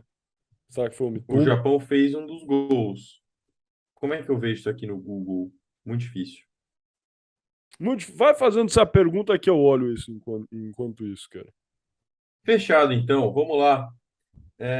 Bom, minha pergunta é sobre a seleção da Iugoslávia. Bem como o Miguel me disse, a seleção da Iugoslávia era muito forte e a maior vitória dela foi num sonoro 10-0 para cima da toda poderosa Venezuela. Em qual estádio aconteceu esse jogo, Miguel? No Estádio Olímpico de la Universidad Católica de Venezuela, no Couto Pereira, no Estádio Partizan ou no Nabi Abichedid, o Nabizão? Eu sei disso. Sabe como eu sei disso? Eu olhei Como isso, você acho sabe que disso? ontem eu olhei a página da Wikipédia sobre, e eu vi, e eles colocam lá. Foi em 1972, tanto que eu lembro até o ano. Inclusive, eu acho que foi no dia do meu aniversário, dia 14 Caraca! de julho de 1972, se eu não me engano. Exatamente, dia 14 de junho, no Couto Pereira, em Curitiba, não é isso? Tenho certeza. Corretíssimo, corretíssimo, Eu lembro disso, cara. Lembro, vi ontem na Wikipedia isso aí. corretíssimo. 10-0 para a Iugoslávia contra a Venezuela. Na verdade, o nome do estádio não era Couto Pereira ainda, tá? Mas é o estádio que hoje em dia é o Couto Pereira, então o Miguel está completamente certo. Resposta correta para o Miguel. Cara, mas você pesquisou para ver também o que estava acontecendo lá? Era um campeonato, era um amistoso aleatório que, que ocorreu. Cara, se eu não me engano, era um campeonato, porque eles citavam outras seleções também que fizeram jogos esdrúxulos. Era tipo, sei lá, é, União Soviética contra Bolívia no Serra Dourada, assim, Meu sabe? Tipo, umas Deus. coisas aleatórias, assim, também. Cara, é interessante só até pensar. Imagina quantas pessoas devem ter ido assistir esse jogo no, no Couto Pereira, cara. Se foi mais de 10 mil pessoas, eu ficaria chocado, cara. Se chegou a ser 5, eu já acho que foi um bom público. Inclusive, eu não sei nem que horas foi, né? Porque se fosse um horário de jogo normal, por exemplo, 9 horas da noite, na Europa, no caso, seja de madrugada. Então não deve É, ninguém ter sido esse horário, assistiu. muito provavelmente. E Deve ter sido umas a 6 horas da tarde, um população horário da de trabalho, Venezuela assim. em Curitiba também não deveria ser uma população forte. A Força Jovem Venezuela acho que não foi forte pro jogo. Cara, eu não tô achando em lugar nenhum quem bateu os pênaltis do Japão, cara. É difícil. Difícil, Não, é cara. difícil, cara. E tem uns sites com as interfaces meio. Zoadas. Deixa eu ver se eu consigo aqui. Acho que eu consegui. Ó, quem perdeu o pênalti do Japão? O zagueiro Yoshida perdeu. O Asano fez o único gol. O Mitoma, lateral esquerdo, errou o Ah, pênalti tá vendo? dele. Eu Sabia acabei que tinha zicando o mitoma aí, cara. Mitoma. Eu Tinha acabei um zicando o mitoma no Mitoma. meio, cara. Sabia que ia ter. É. Mas boa, vamos fechar então esse bloco, vamos passar ao nosso ao nosso quinto, na verdade, quinto e último bloco dessa segunda parte do podcast Poder de Humanas, onde vamos fazer o nosso Power Rankings dessa edição, o último Power Rankings aqui do Poder de Humanas durante a Copa do Mundo. Fazer então ranquear quais são as 5 melhores seleções, as 5 favoritas, né? Em termos, né? Começando aí com a mais favorita e daí em ordem decrescente até a quinta seleção que a gente considera mais favorita. Agora ficou um pouco mais fácil, né? Só vamos ter que tirar 3, mas tudo bem. Ainda assim, acho que a gente vai Só um conseguir. adendo. Fala aí, cara. Acabou de sair que Michael Oliver apitará Brasil e Croácia. Michael, Um isso aí bom. é um bom árbitro. Eu não conheço muito o trabalho do Michael Oliver. Michael Oliver é um bom árbitro. Me preocupa só ele ser inglês e o trio inteiro ser inglês, né? Mas tudo bem. Não, vai dar certo, cara. E o VAR é holandês, tá? Tá bom pra você? Ixi, mas vai dar certo isso aí. Vai dar tudo certo. Vamos passando então ao nosso quinto e último bloco, as nossas alternadas.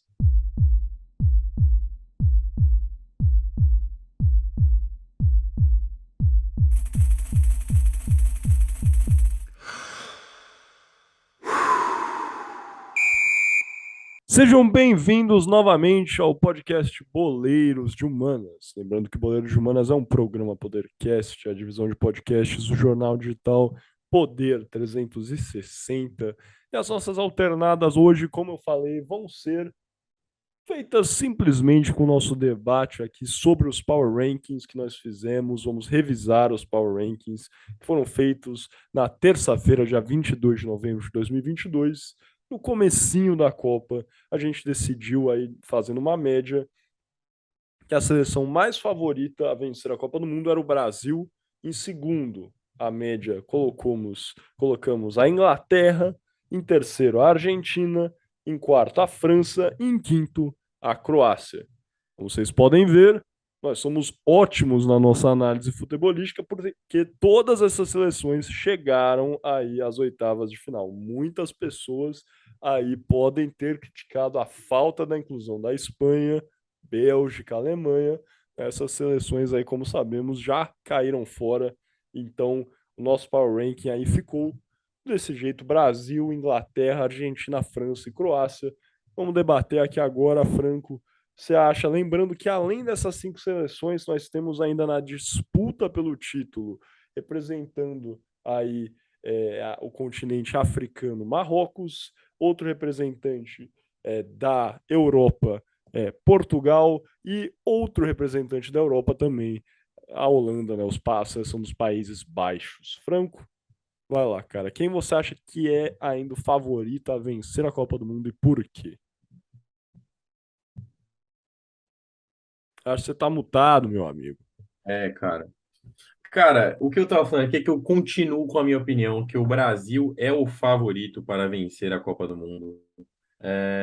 Eu acho que a gente tem seleções muito boas, sim, mas é bem notado que a Argentina não vem jogando bom futebol recentemente. Ela vem conseguindo resultados, mas não vem jogando bem. Sofreu para ganhar da Austrália, quase tomou um empate no último lance. Ganhou dois jogos que, assim, eu considero jogos, México e Polônia. Polônia eu considero um jogo bem fácil, tá? Porque a Polônia tem o Lewandowski e outros 10 camponeses que foram para a seleção porque tava sem ovelha lá Olha para esse cuidar. desrespeito do Gabriel Franco com os poloneses, cara. Outro dia você tava falando bem da Polônia, cara. Lembrou do Não, meio-campista lá, ela cara. tem três, exato, ela tem três jogadores bons, só que aí o Zielinski não jogou nada, o Chesney foi muito bem e foi muito fofo, por sinal, o vídeo dele abraçando o filho dele chorando. Mas assim, é só o Lewandowski, né, gente? A bola não chega nele, então a zaga da Polônia também é horrível. Tem um Glick que tem 47 anos, mas enfim, a Argentina vem conseguindo resultados, muito mais por conta da raça e habilidade técnica dos jogadores deles do que em si do futebol bem apresentado. E eu acho que eles ainda não conseguiram definir um time titular. Isso preocupa bastante assim, a população argentina, mas eu acredito que eles consigam passar pela Holanda. Só que numa semifinal com o Brasil, aí o bicho pega. Mas eu ainda assim vou manter o Brasil como primeiro. A Inglaterra tem apresentado um bom futebol. Eu não sei se consegue passar da França, porque a gente sabe que o nosso Gary Southgate costuma dar Southgateadas. E a seleção de Portugal apresentou um bom futebol contra a Suíça, que jogou bem contra o Brasil. É bem verdade que a Suíça jogou muito diferente contra o Brasil, tá? Jogou totalmente retrancada e nesse jogo contra Portugal tentou partir para cima. Cara, Um isso erro pra mim crasso foi da muito Suíça. estranho, cara. Eu nunca vi a Suíça, isso eu tinha até comentado. Nunca tinha visto a Suíça levar mais de 3 gols na minha vida, assim. Sim, Nunca tinha. sim, foi um jogo atípico. Nunca vi isso na minha vida, cara. Eu não entendi qual foi a estratégia da Suíça. Eu acho que foi um erro, né? Porque se eles tivessem jogado Sim, retrancados, eu acho que eles tinham chance de passar, sendo completamente honesto. Não entendi o que aconteceu, cara. Mas enfim, eu concordo. Pra ser mais sucinto aqui, eu concordo com você. Acho que o Brasil é favorito ainda a vencer. Todas as casas de aposta, como sabemos, aí fazem análises criteriosas com estatísticas, etc., colocam o Brasil. Eu vi uma estatística aí, essa aí eu acho que é um prognóstico muito positivo, mas aí dando probabilidade de 33% do Brasil ser campeão da Copa do Mundo. Não sei se é tão alto assim, mas com certeza coloca o Brasil como o, o maior favorito é um pleonasmo, mas sim o maior favorito a vencer a Copa do Mundo. Colocarei ainda primeiro no Power Rank. Acho que vencemos a Coreia do Sul de forma convincente. Volta do Neymar, volta do Danilo também, que é uma posição aí que a gente ficou em dúvida depois que o Alex Telles também se machucou. A gente não sabia, né, justamente como ia ficar desculpa, Alexandro e o Alex Telles, porque com os dois fora realmente fica difícil, né, a gente encaixar. Ia ficar uma falta de laterais, ia ter que rolar muita improvisação ou até a inclusão aí do Daniel Alves no time titular. Então acho que o Danilo também é um fortíssimo reforço. O Alexandre eu vi até que tem chance de voltar para esse jogo. Não sei se você acompanhou isso também, Franco. Não sei se vai jogar. Acho que é difícil, na verdade, mas eu vi que tem chance. Então vamos É, ver o que vai vamos acontecer. torcer. Acho que o Brasil aí é favorito sim a vencer a Copa, não mudaria também, cara. E em segundo, quem você colocaria, cara? Eu, E vamos lá. eu Você quer estou em falar sobre dúvida. primeiro? Não, pode Você está em falar, dúvida? pode Ó, eu falar. acho que assim, por mais que eu tenha falado da Southgate Ada, eu acho que vale a gente mencionar os Power Rankings. Porque eu acho que é o que mais vai trazer a resposta do que a gente está pensando aqui, que seria quem tem mais chance de chegar na final. Obviamente eu vou ser injusto e eu vou analisar o segundo lugar para mim como o pessoal do outro lado da chave, porque a final, obviamente, vai ser alguém da chave da esquerda com alguém da chave da direita. Não tem como a final ser Portugal e Inglaterra. Eu acredito que a Inglaterra, no papel, tem um time mais forte do que o da França, no papel atual, principalmente por conta da série de desfalques que a França tem. E a Inglaterra tem jogado um bom futebol, sim, ganhou facilmente de 3-0 contra o Senegal. É, Tá tudo dando muito certo, o que é estranho, porque a Inglaterra costuma, sim, dar essas Southgateadas no meio do caminho.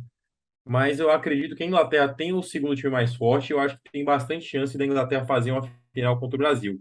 Por isso eu colocaria a Inglaterra em segundo lugar no meu Power Rankings.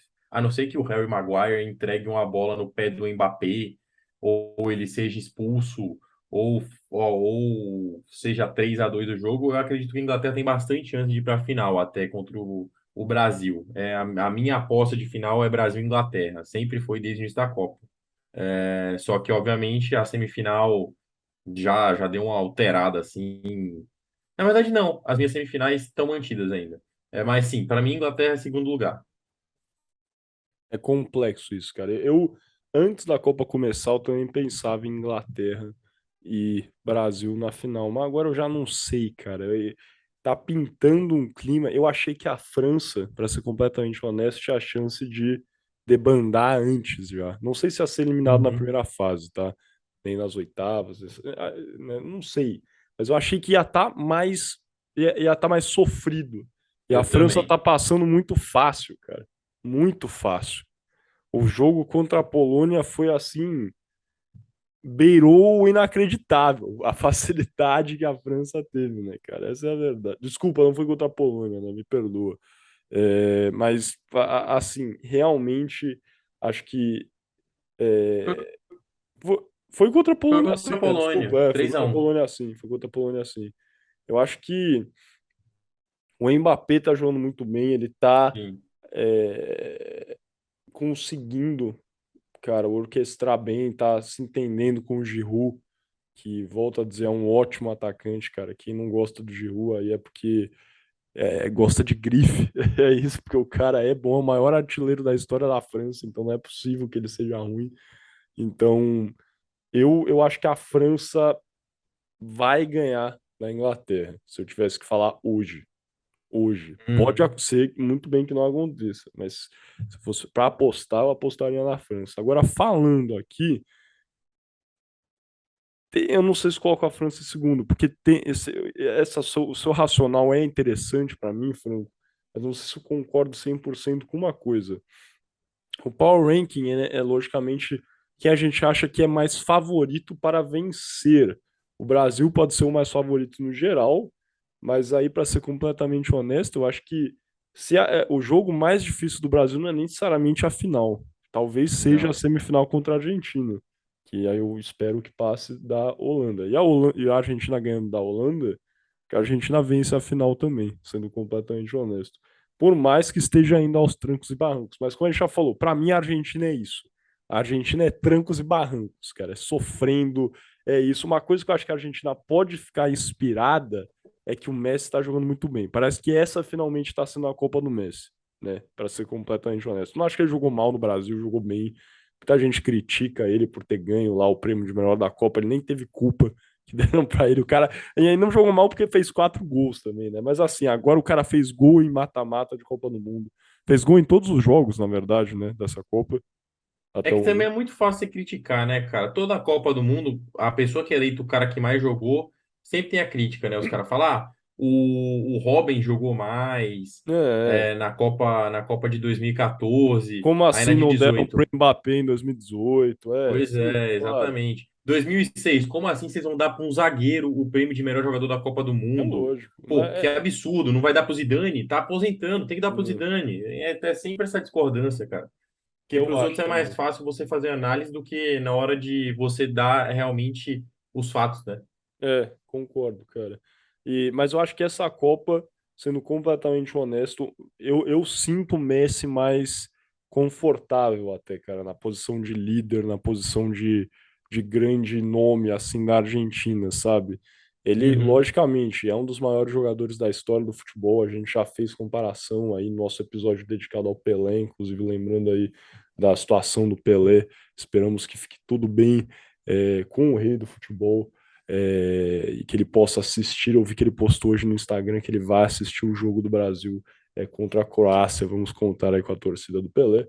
Mas é isso. Voltando ao tema Messi, eu acho que o cara finalmente está se sentindo o grande líder da Argentina. Tá jogando leve. Você percebe que ele tá leve, cara. Dando assistência, chutando de Ele tá fora da leve. área, driblando. Isso é muito importante. A Argentina, o problema maior, acho que a defesa tá boa, tá razoável, tá bem armada. Meio campo, acho que não tá se achando tão bem. No primeiro jogo foi grotesco. Depois foi ok. Sinceramente, eu acho que o que tá mais fraco, e pra mim é até estranho isso, porque no começo da Copa era o que eu me esperava mais medo, era os O atacantes ataque. coadjuvantes, entre aspas, né? Porque o Lautaro Martinez é bom jogador, muito bom jogador, não tá jogando bem, não tá jogando bem, não tá correspondendo, perdendo muito gol fácil, entre aspas. Então, é isso. Eu acho que acredite ou não, para mim o pior setor da Argentina é o ataque. Não sei se você Sim. concorda, cara. Não, eu acho que defensivamente eles melhoraram bastante. É, Mas, apesar disso, eu vejo um defeito na defesa argentina, que é uma defesa muito baixa. Mas isso nunca foi um problema para a Argentina, né? A Argentina, durante muito tempo, jogou com o Javier Mascherano na zaga, que é um dos melhores zagueiros que eu já vi jogar futebol, assim. Não fazia gol, não fazia gol, mas defendia que era um absurdo. É, Só que eu acho que é um possível problema. E o que eu acho também, eu acho que o meio também não está encaixado, cara. Eu não consigo entender qual que é a ideia do Scaloni em continuar escalando o Papo Gomes aberto, aí você põe o Messi centralizado. Tudo bem, o Messi jogando muita bola, mas eu acho que tem potencial para jogar mais bola se o Scaloni joga o time um pouquinho para cima. Põe o Julian Álvares, que está entrando bem para jogar centralizado, e abre o Lautaro Martins, que não está conseguindo fazer gol, mas que é um puta jogador e que assim, não dá para deixar no banco. Eu acho que assim, se não tá bom é para mudar. Com certeza. E É que eu acho que eles devem estar com a mentalidade, cara, que não tá bom, mas estamos passando, né? É aquele é, famoso good enough. O cara deve é, estar, é lógico, o Scaloni ainda na primeira Copa do Mundo. Agora o Scaloni, os argentinos gostam dele, mas antes dele vencer a Copa América no Brasil, ele não ninguém era gostava dele. unanimidade, né? Não era nem perto de ser unanimidade. Então, É. eu acho que ele deve estar um pouco inseguro em fazer esse tipo de coisa, cara, para ser coisa. Daí E é a cara, né? Tira o Lautaro Martinez, põe aí o Julian Álvares, vão falar, nossa, mas que é isso? E daí é eliminado pela Holanda. Já pela pensou? Holanda, Acontece isso aí, o cara vai ficar com peso na consciência, o torcedor que antes estava pedindo para fazer isso vai querer ceifar o cara. É isso, né? Futebol, como a gente sabe, é um jogo muito ingrato, cara. Mas eu concordo, cara. Essa sua análise para mim tá perfeita. Eu acho. Independente se o cara é o Lautaro Martins ou se o cara é o Cristiano Ronaldo. Não tá correspondendo, cara. É tem que banco. trocar. É banco, cara. Copa do É, Mundo é isso, cara. É tiro rápido. A gente já falou isso também várias vezes. Não dá para. O cara não tá reagindo. Já se passaram 4 jogos. Não dá para arriscar a seleção cair fora, deixando o cara jogar. Eu concordo com você, cara. e eu 100%. acho que é assim também, cara. Eu acho que França e Argentina tiveram os caminhos mais simples. A França ela teve um grupo que tinha tudo para ser até complicado para passar em primeiro lugar. Mas a Dinamarca parece que veio a passeio para o Catar, que não conseguiu nem ganhar ter a capacidade de ganhar da Tunísia. A Tunísia quase passou num grupo totalmente confuso, que acabou passando a Austrália, com a geração australiana totalmente é, duvidosa, porque assim. Tem jogadores bons, é bem verdade, mas as gerações anteriores da Austrália eram muito mais fortes nos times do Team Cahill antigamente do que esse time atual que eles consideram que é possivelmente a geração mais promissora da Austrália, que eu discordo veementemente, que é um time mais envelhecido, com jogadores piores, e que conseguiu chegar mais longe porque acabou pegando um grupo que foi fácil para eles, que eles conseguiram a vitória em cima da Dinamarca e conseguiram passar de fase. E a Argentina pegou um grupo, querendo ou não, tem dois times que estão em fase de reconstrução. Na verdade, um time que nem eu falei, tem o Lewandowski, 10 camponeses, é, e o México que está em reconstrução. É um time novo ainda, estão modificando muita coisa. Por exemplo, o Carlos Vela não jogou nessa Copa do Mundo. Eles estão começando a dar mais responsabilidade para alguns jogadores que são mais novos, como o Alexis Veiga, o Lozano, que não é mais tão novo assim, mas é um cara que teve que assumir as principais responsabilidades. O Corona não jogou tanto quanto ele deveria jogar. É, Entre outros jogadores que são jogadores de uma nova geração do México. Então, acho que o México ele veio para essa Copa, lógico. Ninguém vem para a Copa para perder, né? Mas você não chega no México achando que você vai ser campeão do mundo, assim como você chega no Marrocos achando que você vai chegar nas quartas de final da Copa do Mundo. São coisas que podem acontecer e você trabalha para elas acontecerem, mas que eu acho que não são seleções difíceis. Por isso que me deixa a dúvida da Argentina. Mas Porque, aí que eu fico duvidando também, cara. Mas será que pode se afirmar que o Brasil teve um caminho muito difícil para chegar onde chegou? Se a gente pegar e analisar, eu acho que primeiro, para ser completamente honesto, nessa primeira fase, por exemplo, nenhuma seleção passou com 100% de aproveitamento. sim, É uma boa análise que a gente pode fazer que o futebol, logicamente, está mudando, como está virando, cara, um esporte muito físico, e a gente sabe, é um clichê, escuta isso muito, mas é verdade. As seleções que às vezes, cara, tinham problemas porque eram muito físicas, mas não eram táticas, estão passando a ser mais táticas. E as seleções que eram só táticas, mas não eram físicas, como o caso, por exemplo, do Japão, Estados Unidos, talvez, estão passando a ser físicas também. Então o jogo está ficando mais difícil para as seleções favoritas, como as seleções sim, da América do Sul e as seleções europeias. sim. Prova disso foi, para mim, assim, a grande decepção da fase de grupos, talvez da Copa, seja a Espanha. Mas assim, na fase de grupos, para mim, com certeza não é a Alemanha cair fora, não é a Bélgica, é a Dinamarca. A Dinamarca Uhum. não passar de fase, para mim, assim, É era vergonhoso. inconcebível no começo da Copa, cara, para ser completamente honesto. Eu achei que a Dinamarca tinha a chance de ser uma zebra e chegar longe. Essa é a verdade para Uhum. mim, chegar longe a Dinamarca.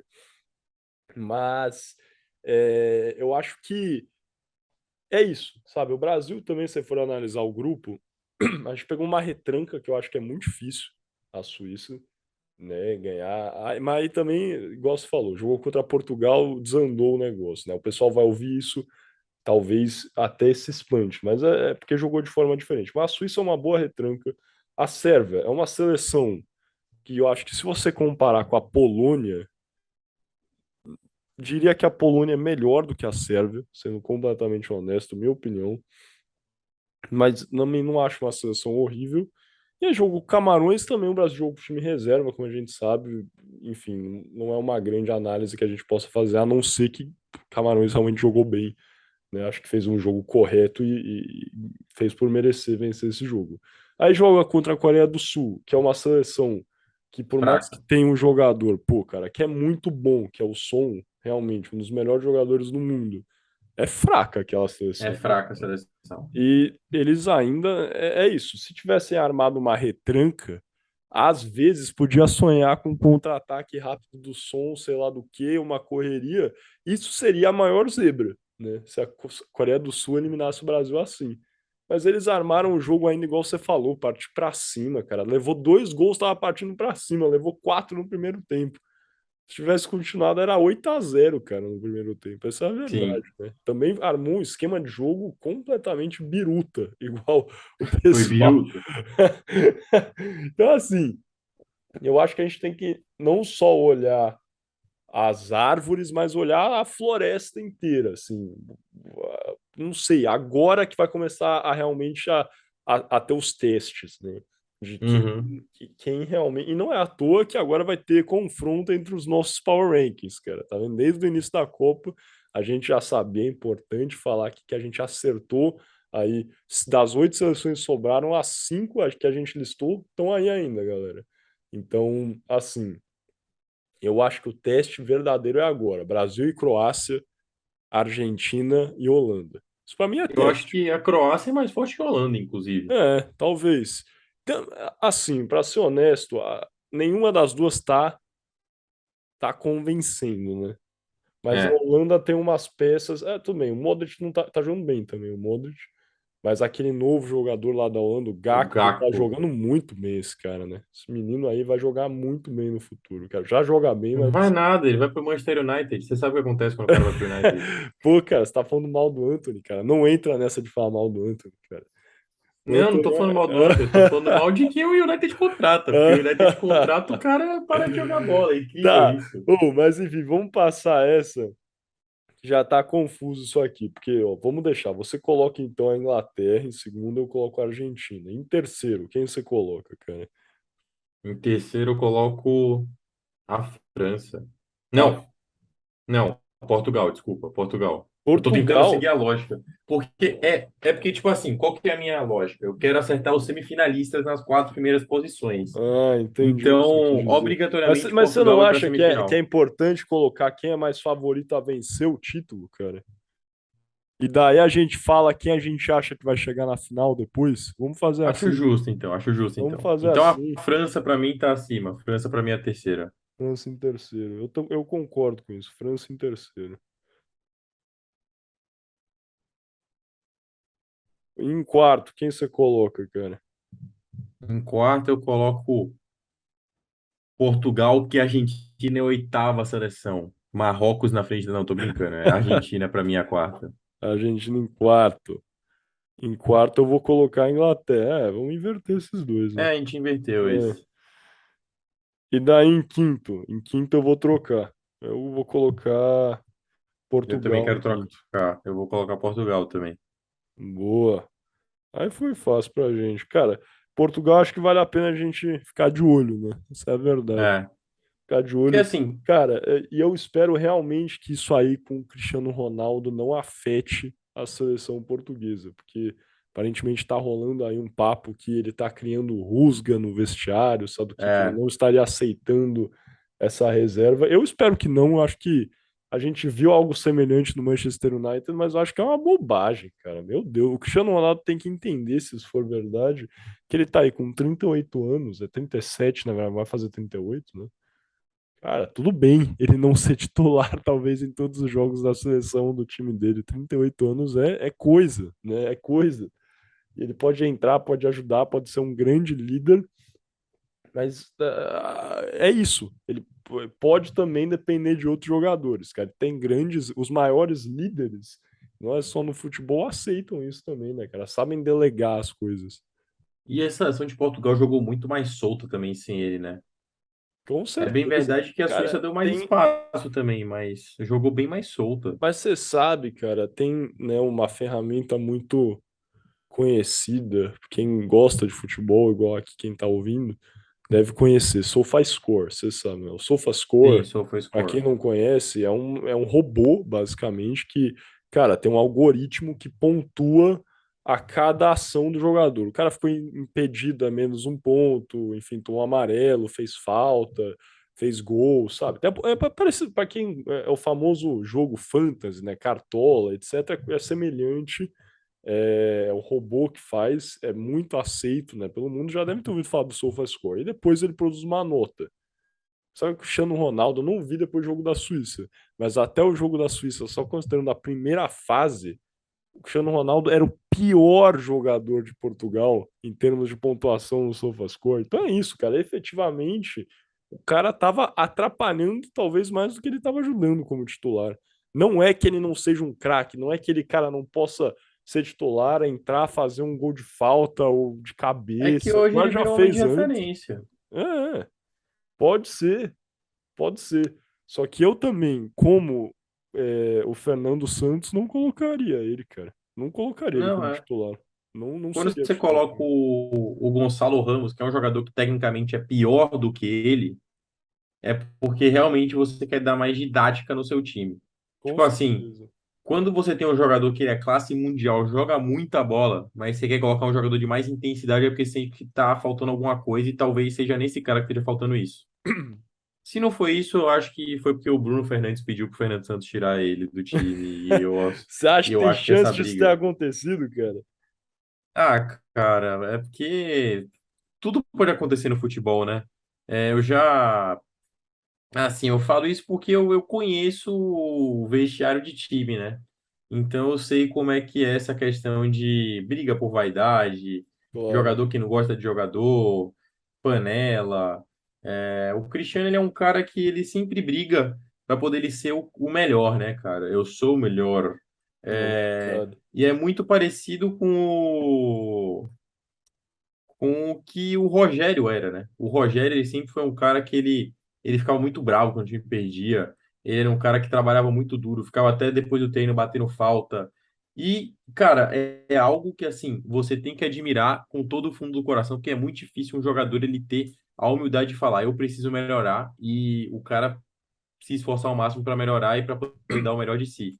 É, Não é só porque você quer ser melhor que você tem que treinar com o melhor. Todo mundo tem que treinar com o melhor. É lógico. Claro. Então o Cristiano é um cara que tem essa humildade e é um cara muito bom mesmo, muito bom mesmo. Não à toa que, mesmo hoje, com toda essa deficiência tática que talvez ele tenha, que ele esteja apresentando, às vezes ficando em posição de impedimento muitas vezes, ou então até como o próprio Ten Hag começou a brigar com ele, que os jogadores do time do Ten Hag é uma ordem tática do Ten Hag, você tem que receber a bola lateralmente, porque quando você recebe a bola lateralmente, você consegue já seguir em direção para o gol. O Cristiano Claro. Ronaldo recebe ela frontal ou de costas, então foi uma briga do Ten Hag com o Cristiano Ronaldo, foi a primeira das brigas do Ten Hag com o Cristiano Ronaldo, se eu não estou enganado, a maneira que ele recebia a bola. Então, se taticamente já não está mais cumprindo a função, tecnicamente ele consegue compensar com todo o vigor físico. Mas às vezes não é só a técnica individual do jogador. Você precisa ter o cara que faça a função que você quer que ele faça para poder dar certo o time. Com Porque o certeza. técnico do time nada mais é do que o cara que monta o esqueleto do que ele acha que dá certo. Com certeza, cara. Belíssima análise. Eu acho que até esse episódio do Ten Hag eu não conhecia, cara. É muito interessante isso pra mim. Até pensar, né, cara? O Cristiano Ronaldo tá na fase final da carreira dele. Pô, cara, acho que um momento que a gente para, por mais que, enfim, e isso é uma das grandes mazelas do futebol brasileiro, né? Quem tem o comando geralmente não é o técnico, são os jogadores. Isso é Sim. péssimo, cara. Não ouvir o técnico, não ouvir o superior. Você pode até discordar, cara, mas nem ao menos tentar, cara. E eu acho que muito disso deve ser arrogância, até certo ponto aqui, do Cristiano Ronaldo, porque ele deve estar pensando, esse Ten Hag aí, cara, o que venceu o campeonato holandês, sabe o quê? Não é um. Quem é esse cara aí na fila do pão, né? Jogou aonde? Igual a linguagem coloquial fala. Ele é o Cristiano Ronaldo, que é um dos maiores jogadores da história. Então, na cabeça dele é impossível, é inconcebível, talvez, que aos 38 anos ele esteja aprendendo como dominar a bola pensando em Uhum. fazer gol, né? Isso. Eu não vou ouvir esse holandês aqui. Eu sei fazer gol. Eu tenho aí 800 gols na carreira, né? Então, eu acho que é isso. Esse deve ser o pensamento, sendo completamente honesto dele. Não acho que é Concordo. correto, mas enfim. Eu acho que Portugal fica em quinto para finalizar tudo. Eu fiz aqui, cara. A gente não tinha decidido, eu tava fazendo por média. É, mas a gente acabou não decidindo, porque teve um empate triplo. Na média, cara, Sim, o Tom ficou com três, né? Então, em tese, seria um empate entre Inglaterra, Argentina e França. Mas como a Inglaterra ficou à frente no outro, eu vou deixar a Inglaterra na frente nesse. Então, você concorda com esse desempate aí, cara? concordo, concordo. Não Então só vai, porque eu acho que a Brasil, Inglaterra vai ser a Inglaterra, vice-campeã mundial. é Brasil, Inglaterra, Argentina, França e Portugal, Power Rankings. Então ficou em termos de favoritismo para ser campeão. Agora vamos ao que a gente já combinado, cara. Quem você acha que vai para a final e quem vai vencer, cara? Fala os dois times aí. Ó, É, vamos vamos lá, fazer vamos outro lá. jogo. Vamos fazer todos os confrontos, pô. Vamos, Rápido, vamos. rápido. Rápido. Holanda e Argentina, quem vai vencer? Para mim da Argentina, A Argentina para mim também. Brasil e Croácia, nem tem como, é Brasil. Você, Brasil. Brasil. Vamos lá. França e Inglaterra, eu sou França, você falou que você é Inglaterra. Eu sou Inglaterra, forte. Portugal e Marrocos, você acha que tem chance de dar zebra, cara? Eu acho que é difícil, sendo É honesto. difícil, é Chance difícil. até Eu acho que o tem, mas eu Marrocos acho fez que uma não vai campanha linda. acontecer. Eu acho que não vai Foi uma campanha acontecer. linda de Marrocos, mas Eu acho que vai dar Portugal infelizmente também. vai dar Portugal. Então é isso, boa. Aí não tem mais como fazer, né? A gente vai ter que falar quem vai pra final aí. Quem você acha que vai pra É. final, cara? Minha Inglaterra e final, Brasil? Brasil e Inglaterra, Brasil campeão, Inglaterra vice. E o terceiro lugar para mim de Portugal. Portugal ganha da Argentina no meu terceiro lugar. Bom, hein? Tomara. Pra mim já tá ótimo, pô. Eu acho, cara. Eu acho que na verdade a final vai ser. O clássico, né?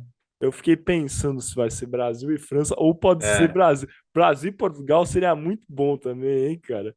Tem a questão Colonizadores, cara. histórica, né? A gente falou, É o cara, troco disso. histórico, é o troco Podia ser Guerra histórico. das Malvinas, Argentina e Inglaterra. Não quero que seja É, isso.